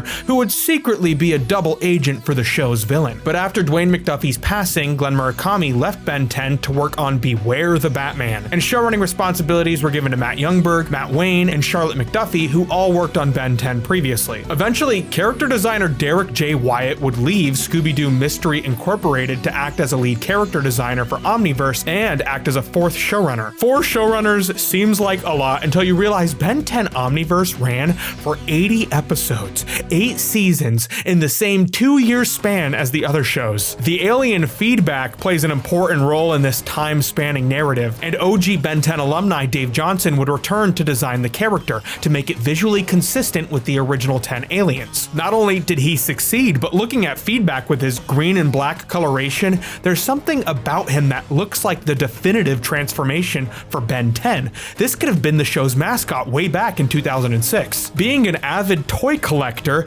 Derek J. Wyatt owned every piece of Gray Matter merchandise prior to joining the show and would work with Bandai directly to create character designs, overseeing that toys stayed on model and often conceptualizing characters with toyetic qualities in mind. So he was working with the toy designers. It was a dream show for him. Derek designed Ghost Freak in Omniverse to have mint green skin just so that when the toy comes out, it would have the glow in the dark texture. Under the art direction of series co-developer Derek J. Wyatt, they tried to pack in as much action into these episodes as possible. The fighting sequences in Ben 10 have always been good in the sense that they're cleverly choreographed, but Omniverse puts it into double time, drawing what feels like twice as many action poses. Wyatt said it right that UAF, Ultimate Alien, and Alien Force were designed to replicate live action character and camera movement, which I think really complements Alien Force's dramatic beginning. But later when the tone starts to lighten up, it feels very stiff. Like, why is his hair so neat and combed? I hate it. Is he combing it with goop goo? My hair looks stupid, my shirt is wrinkled, and I have a zit the size of Kansas. Yeah? Derek J. Wyatt is also known for working on the 2003 Teen Titans series and being the lead character designer on Transformers Animated and Scooby-Doo Mystery Incorporated. I love his work, but in individual fandoms, he's often controversial for what many people consider to be extreme redesigns. I really believe Omniverse's looks complement what Ben 10 had become. It feels like a natural evolution of where the series was going in Ultimate Alien. Ben 10 was introduced as Cartoon Network's flagship action show in 2005. You got 10 minutes, Gramps.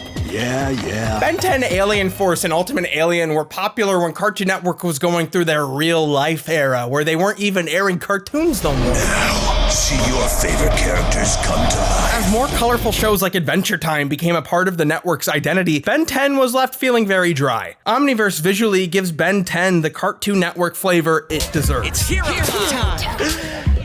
It's Cartoon Network superhero. Awkward. The character looks how his personality feels, with a mischievous little smile and messy hair. Then, as a pair, Rook becomes a great contrast, sporting a slick, clean-cut look. Gwen's features are reminiscent of her original design, making her more colorful, youthful, and less formal looking. Please, call me Gwendolyn. Ugh, really, Gwen?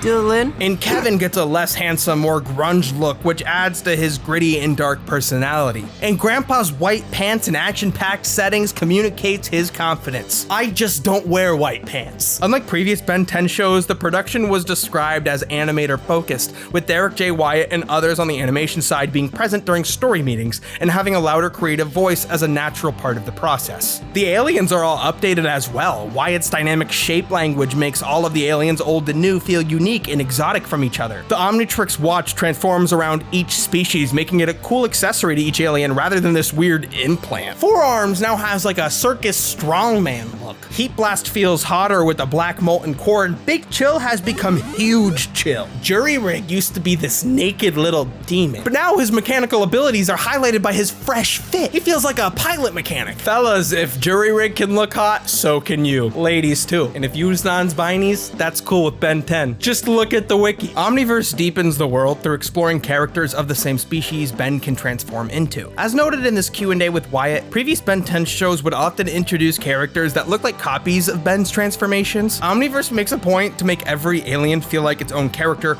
with a unique personality-driven design, making them distinct from Ben's transformations even if they're from the same species. Can anybody read me? Ben meeting other big, muscular cat aliens like his transformation Wrath makes him realize he's been running around naked for many seasons. It's hilarious. Of course we wear pants! But that would mean... buck naked. Then characters like Blue Kick and Dreba, who are a part of the same species as Ben's super smart gray matter transformation, are explained to be really dumb for their species, but really smart for Earth. The now reputable and experienced Ben is introduced to a new partner by Grandpa Max, Rook Blanco, an alien and plumber cadet who plays it by the books. At the beginning of their partnership, Ben insists that he is ready to work on his own and doesn't see the point of having Rook for a teammate. He's just a rookie. But with Gwen and Kevin at college, quickly Rook and Ben realize how cool the other one is and form a strong, sustaining bond. Magister Tennyson here says you prefer these chili fries. Care to join me? Partner! This is a really careful dynamic to get right, and one I was hesitant to want to like. Rook could have easily been a know-it-all, judgmental of his brash partner. Yet refreshingly, Rook's elite training and disconnect to Ben's sense of humor doesn't overcome the fact that he is youthful and very complimentary to Ben's character. Ben. I know, it's sometime food. No, they do not make meatball subs. Is this not a restaurant? Come on, I'll buy you a sub on the way back to the base. That is very kind. I love how their friendship evolves beyond work. Ben will earn the respect of Rook's family to the point where Rook's little brother chooses to name himself after Ben during a ceremony meant to signify his first steps into adulthood. What name do you choose? Henceforth, I will be known as Rook Ben. His tail falls off. You're a grown man now. A tail. The Infok. It falls off at puberty. Stop that. It's an alien thing. Stop that right now. Stop that. Rook also bonds with Ben's friends. He and Kevin are both gearheads, while Gwen and Rook text each other, often asking each other for advice. Gwen said that would work. It's a friend thing. Ben has many transformations in circulation this series, even long forgotten ones like Eye Guy, who is the worst ever. They use him enough now to make him more memorable. And Atomics is like this super powerful Buzz Lightyear dude. I don't know. I love Atomics because he sounds like the Bikini Bottom news anchor announcer. Grandfather, keep him safe. Cousin, shield the others. Ben unlocks the ability to use Alien X, his most powerful transformation. This device called the Annihilarg is activated, and guess what? It blows up the universe. It's gone. But Alien X just recreates the universe. It's Ben 10 God mode. It was so easy for him to do all of that. He can just do that. In one of the series' best episodes, they put his ass on trial because it turns out you can't just do that. Not without permission. This whole episode is wonderful comedic execution of the insane power is wielding and the kind of guy he is. I was too late to save the universe and everything in it from being destroyed, so I used Alien X to make an exact duplicate. But I just couldn't get the grape flavor right. Ben had to literally recreate all of his friends and families who disappeared into the Nether, and the thing he's upset about is the fact he can't get his favorite smoothie flavor. And he's right, it's a cartoon. The first major story arc develops between both the past and the present, involving a villain who Ben was unable to defeat 5 years ago. Malware is like one of Ben's transformations, Upgrade, able to manipulate technology, but he looks so much different to signify his corruption. Malware is on a hate-filled pursuit to destroy his creator, Azimuth, who created the Omnitrix, a mission that started when Ben was just a child. In the past, we learned Ben gained and lost a powerful new transformation, Feedback, but somehow, Malware rips Feedback away from the Omnitrix, then flees, claiming to have laid the seeds of his victory for his return 5 years later. Ben's emotional arc involves the feeling of grief he felt losing Feedback. I'm an open book. Tell me about Feedback. That book's closed. A lot of fans connect this to being the reason why Ben takes off the Omnitrix before Alien Force begins, a part of the character's history that wasn't really explored. According to Derek J. Wyatt, both Murakami and McDuffie pitched the idea, but neither Wyatt nor Cartoon Network were fans of this idea, which is why it didn't make it into the show. It's cool jumping back and forth between 11-year-old Ben and 16-year-old Ben as the timeline is filled in. Sometimes there are little continuity errors here and there, but I largely like this dual format. We witnessed the birth of Malware during the episode Trouble Helix. Ben is stuck as an alien, so Grandpa and Gwen take the Skipper, Grandpa's spaceship, to Galvin, where Malware is attacking the city looking for Azimuth. The Galvins created the Mechamorphs, and to my memory, this is the first time this is mentioned in the series, even though the idea was talked about in a special feature on a Ben 10 DVD. Gray Matter's race, called the Galvins, are these super highly intelligent aliens, and they're so smart, in fact, that they created their own race of biological aliens who we all know as Upgrade. The Mechamorphs live on Galvin B, a moon, and were a byproduct of one of Azimuth's experiments, which is a very cool detail, filling in some gaps of our knowledge of this world. Malware is an important part of Ben's past, and he returns partnered with Kyber and Dr. Psychobos, who has boasted about his creation, the Nematrix, to counter the Omnitrix, which is fitted to Kyber's dog Zed, allowing her, the dog, to transform into the natural predator of Ben's transformations, a real animal. The progression of Ben really reminds me of Goku from the Dragon Ball franchise. A lot of fans prefer Dragon Ball Z and the dramatic adult adventures of Goku, rather than the silly antics and adventures of Kid Goku in Dragon Ball. Different tones the series has often attempted to try to blend. When they introduced Goku's identical son, then later magically aged Goku back down to a kid, they were trying to recapture the feeling of original Dragon Ball. The different ages of Ben 10 are similar, yet Omniverse is able to blend what came before very well within the 5-year gap in the story. There's a really great amalgamation between the original show's tone and the continued maturation of the character. Tara Strong's Ben is very mischievous, and parallel to Lowenthal's older Ben, the flashbacks have a reflective quality. Ben's bratty attitude is more endearing when we know he grows up to be better. I don't want any of your spoiling this day. Jeez. Is it okay if I breathe? He grows to show love and respect to those he cares about and to a lot of other people. Omniverse has a really great grasp on why the different versions of this character are appealing. It was a very tough balance to reach, but it was a balance that came together through a bunch of clashing perspectives. Collaboration is good. At its start, Omniverse already had such a rich tapestry for Ben and Rook to explore, with past characters anchoring us to many corners of this world. Gwen, Kevin, and Grandpa may be out of the main cast, but side stories hit hard when they help guide us through. Ben's hometown Bellwood has developed a whole alien community underneath the city. Undertown, a hub for alien life on Earth. They continue to use alien societal integration as an allegory for immigration and cultural acceptance, especially through Rook. Rook takes Ben to Ravana, his home planet, where Ben learns about his heritage. They celebrate this all-purpose fruit, Amber Ogia, that they work for unconditionally until its harvest. This makes Rook becoming a plumber very taboo. He's got a farm, but he and his family work through it. Then Ben, who is a huge flirt in Omniverse, meets Esther, the leader of some aliens that live deep underground. Start digging, fellas.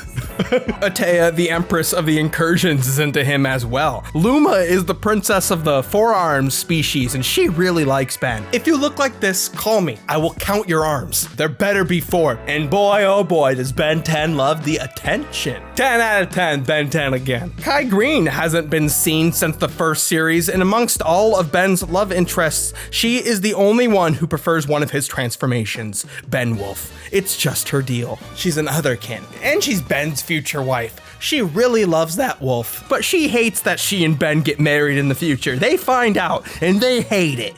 For now. Their child Ken is actually introduced in the original series and is reintroduced here in a big reveal, being the secret identity of the time-traveling Chronospanner. Their episodes are often accompanied by characters from the original Ben 10,000 episode. In one episode, future Animo comes back in time and teams up with the current Dr. Animo, and the mechanized Rhino Exoskull becomes a recurring villain. And later, Kevin gets the scar he has in Ken 10. So I guess evil Kevin is still on the menu, boys. Chronospanner goes back in time to make sure his parents get together, ruining Ben and Esther's relationship, but she was already into Antonio. Wait, that freaky guy who dated Ben and Gwen's cousin? Antonio fights for love! The previously naked, now fully dripped up Antonio? He's looking slick. Ben's old girlfriend Julie is nowhere to be found until we find out Ben accidentally broke up with her while playing video games. He's never been good at communication, and it's funny to see play out when he doesn't have bad intentions. The title Omniverse alludes to the multiverse stories, introducing and featuring old and new alternate versions of Ben. Ben from Universe 23 has a blue color palette, and his spoiled attitude is comedically undermined by his uncreative alien names,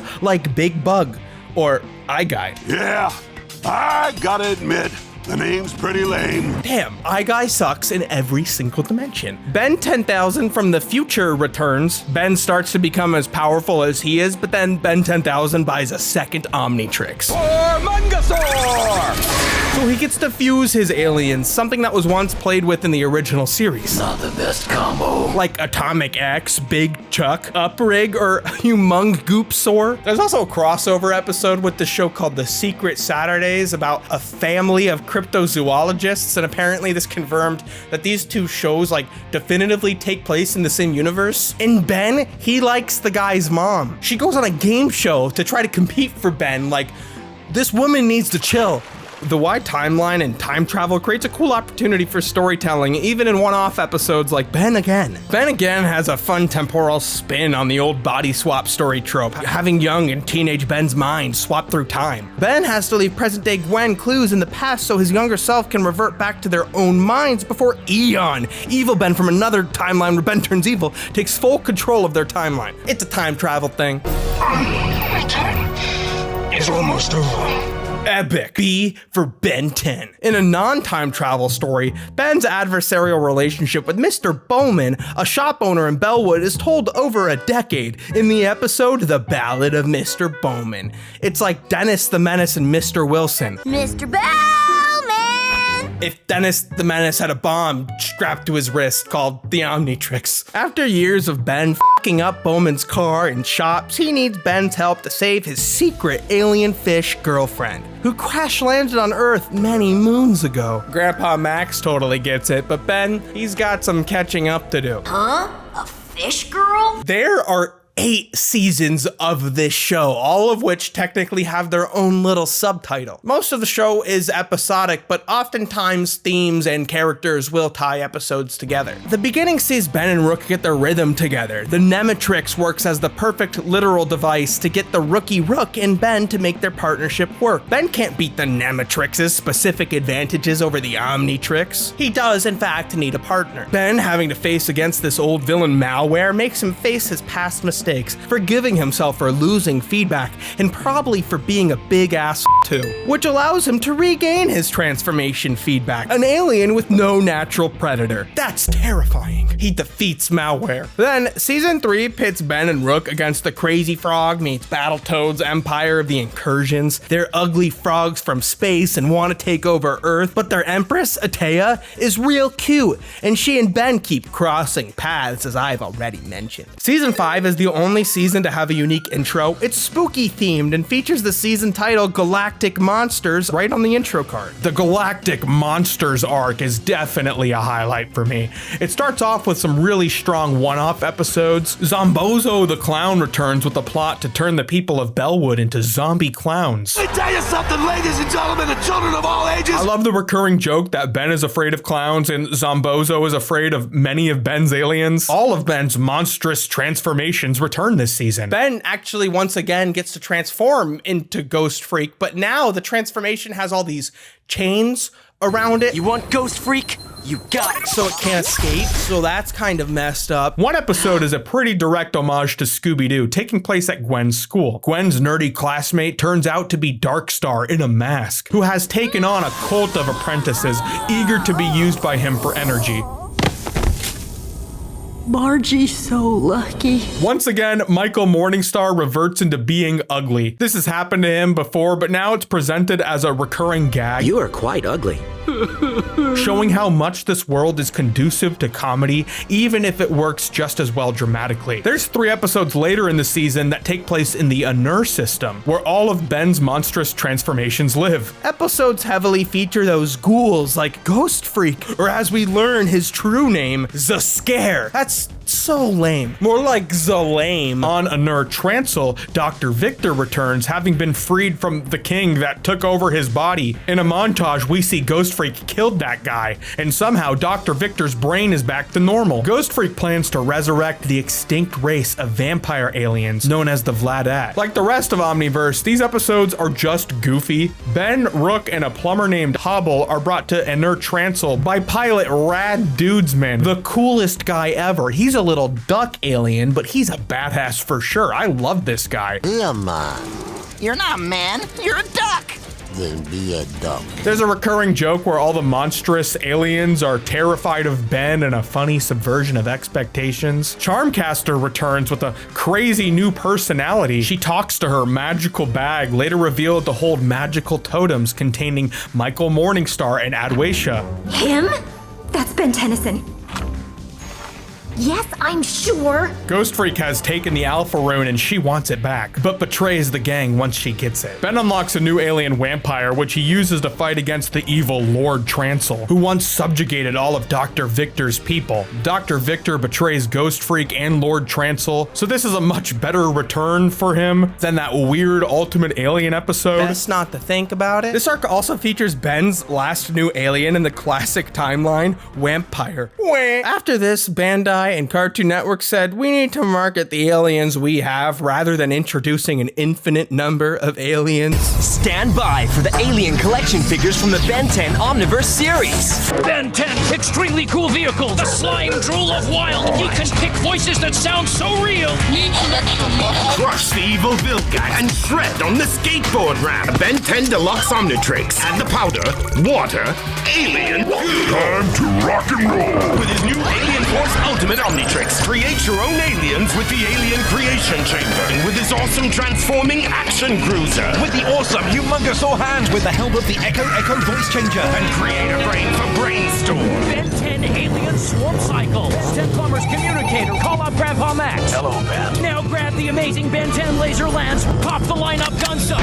It's hero time. Ultimate Alien Collection. DNA Alien Gear. The awesome Ben 10 Jet. Exclusive Ben figure. And unleash the car. Mini clear figure that you can use with the amazing Revolution Ultimatrix. It's hero time. Flip the lid. It's hero time. Despite this, however, there weren't many more plans to introduce new aliens. Allegedly. Then, Gwen's evil sorceress rival Charmcaster becomes a big threat despite her uncle, Hex, starting life as a college professor, with Gwen as a star pupil. A fun twist of events considering Charmcaster had felt like she could potentially turn. But now, she's more evil than ever. She tries to take her uncle's powers, collecting him and Gwen as totems, but Gwen and Ben are able to beat her not with magic, but with magic, like illusion magic. She falls for a sleight of hand trick and ends up trapped in her magical bag. It's a silly solution that fits the world's tone, but this is the final appearance for Charmcaster until she shows up in a game show where Ben's love is the prize. Didn't know she liked them like that. Later, the villain Albedo is reintroduced, who built himself a new knockoff Omnitrix, a second Ultimatrix. I never liked Ben having the Ultimatrix. The Ultimatrix was lame in the last series, Ultimate Alien, but being something that's reintroduced as a tool exclusively for the villain makes it work for me. It gives Albedo a natural advantage over Ben, instead of like an exact copy of all of his powers. However, after Ultimate Albedo loses, he once again gets stuck looking like Ben. What could be worse than being transformed into a 16-year-old Ben Tennyson? It's a very funny turn of events, made even funnier when another glitch in the Ultimatrix makes him appear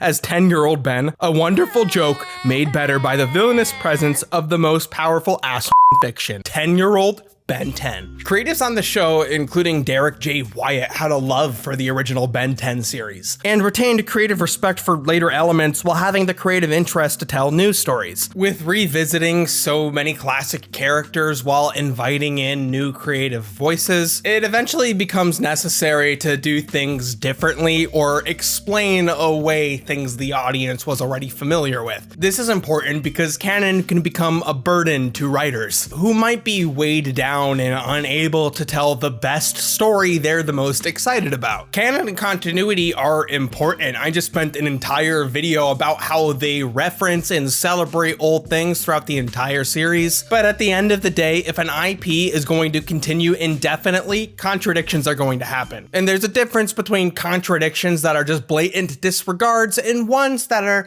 just a new take on things. Kevin Levin was not written to be a half alien in the original series. As a child, Kevin was defeated by Ben and trapped in a dimension called the Null Void. And the series retells the story of that time in Omniverse to explain Kevin is not half alien, but a human mutant, who was used in experiments to combine human and alien DNA. The half alien children are introduced in Alien Force, but re-explained to have been test subjects created by a top secret plumber agency called the Rooters. The Rooters travel to Bellwood in search of their experiments, returning Kevin's memories and his mission to destroy the quote, coming storm. Kevin travels back to the Null Void to put a stop to the evil operatives, but he explicitly tells Gwen, Ben, and Rook not to follow him. However, they don't listen, and in a twist of events, Cervantes seems to convince Kevin that his purpose has always been to destroy his best friend Ben, aka the coming storm. But Kevin has grown up and has a plan up his sleeve. He was only pretending to be bad to get close to the Rooters and ruin them, messing their whole thing up. I think this story is very fun, and it's really exciting to see Gwen and Kevin come back into the forefront for a little while. Kevin and Ben's adversarial relationship is always fun to return to every once in a while,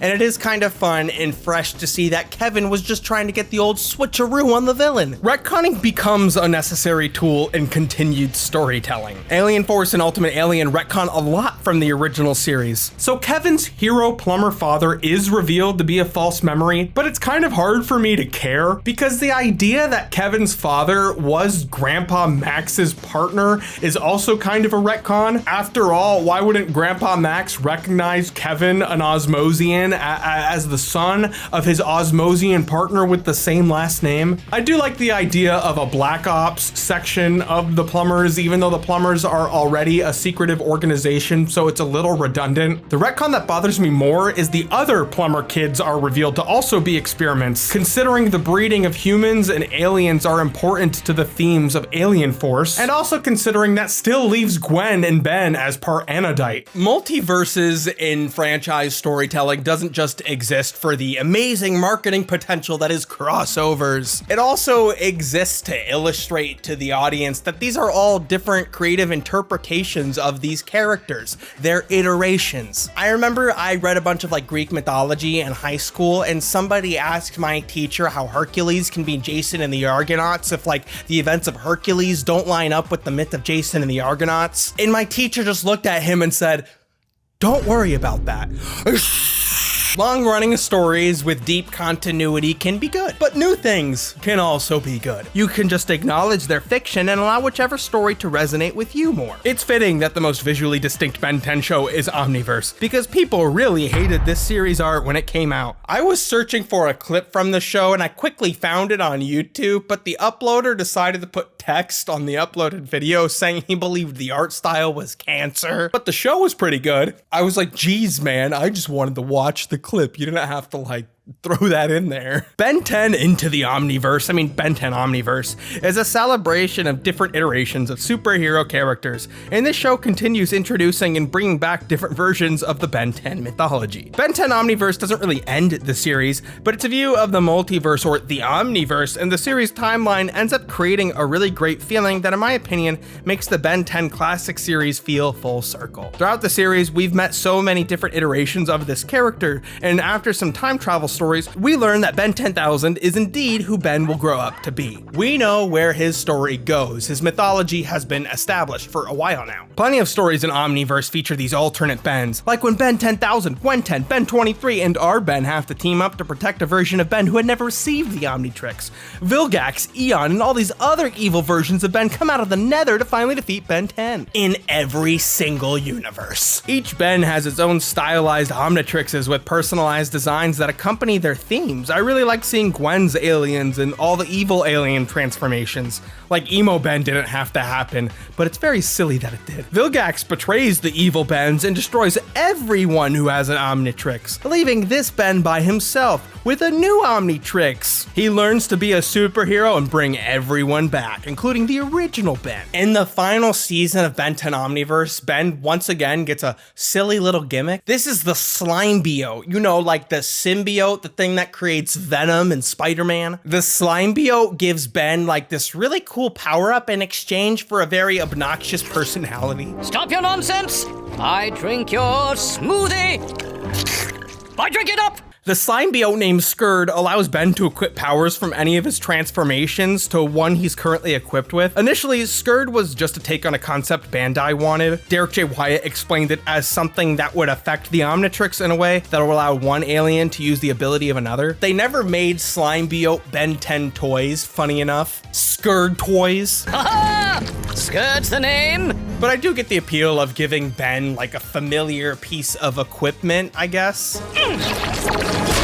But it is weird, the series technically ends with Ben in the Slimbiote. More like the Slim Jimbiote. That's what I would do. Eat so many Slim Jims till my body starts looking like one. Well, as long as my pussy doesn't want me to.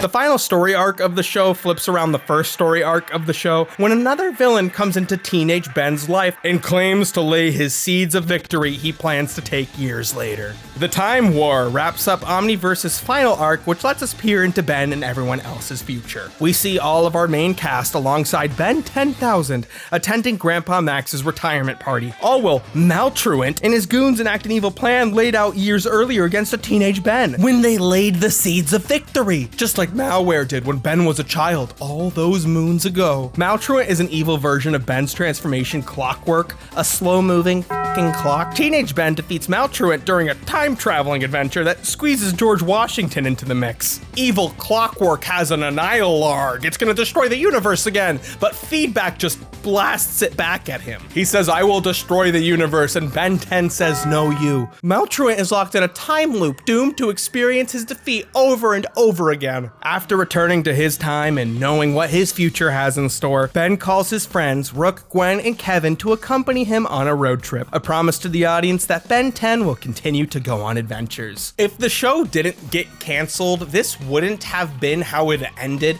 but I do think holding the door open for whatever or whoever comes into Ben 10 next is good. It's a nice note to end on, not like a final beat that cuts off the song, but a long fade out for Ben 10 to stay on our heads forever. With so much of the timeline explored, it feels like it comes full circle. Omniverse had a love and celebrated Ben 10 throughout its entire history. Ben 10 will always be an important part of Cartoon Network's identity, and they will always try to make it work for current audiences. Classic Ben 10 resonates with me a lot, but it's been fun, dramatic, wholesome, silly, and all creative. But to me, it's the whole of all of these iterations and tones together that makes Ben 10 Ben 10. Ben 10 Omniverse may have continued, but it was inevitably canceled by declining ratings and a shift in network priorities, as episodic comedies like Regular Show and Adventure Time led the way for the channel. And finally, in 2016, the continuity would practically come to an end with the beginning of the Ben 10 reboot, which brought the show back to its roots with a bright, funnier aesthetic, which fit more in line to Cartoon Network's priorities back then. But a decade after that, in 2026, Man of Action has once again brought Ben 10 back, this time telling the story from the beginning with a darker, scarier tone, with the promise to take the best elements of each iteration of the show. Having grossed billions of dollars, Ben 10 is without a doubt one of Cartoon Network's biggest properties. There is no doubt in my mind we will see another rendition of Ben 10. Whether that's a new show, a live action movie, whatever, the franchise cannot be done. It's too big. If this video does really well, I'd love to check out the reboot. I've never seen a single episode of it. I also recently purchased a bunch of Omnitrix toys, and I plan to do a video on those to follow up this one. So subscribe and stay tuned for that, unless that video is already up. In that case, go check it out now. Thank you so much for watching, and until then, see ya.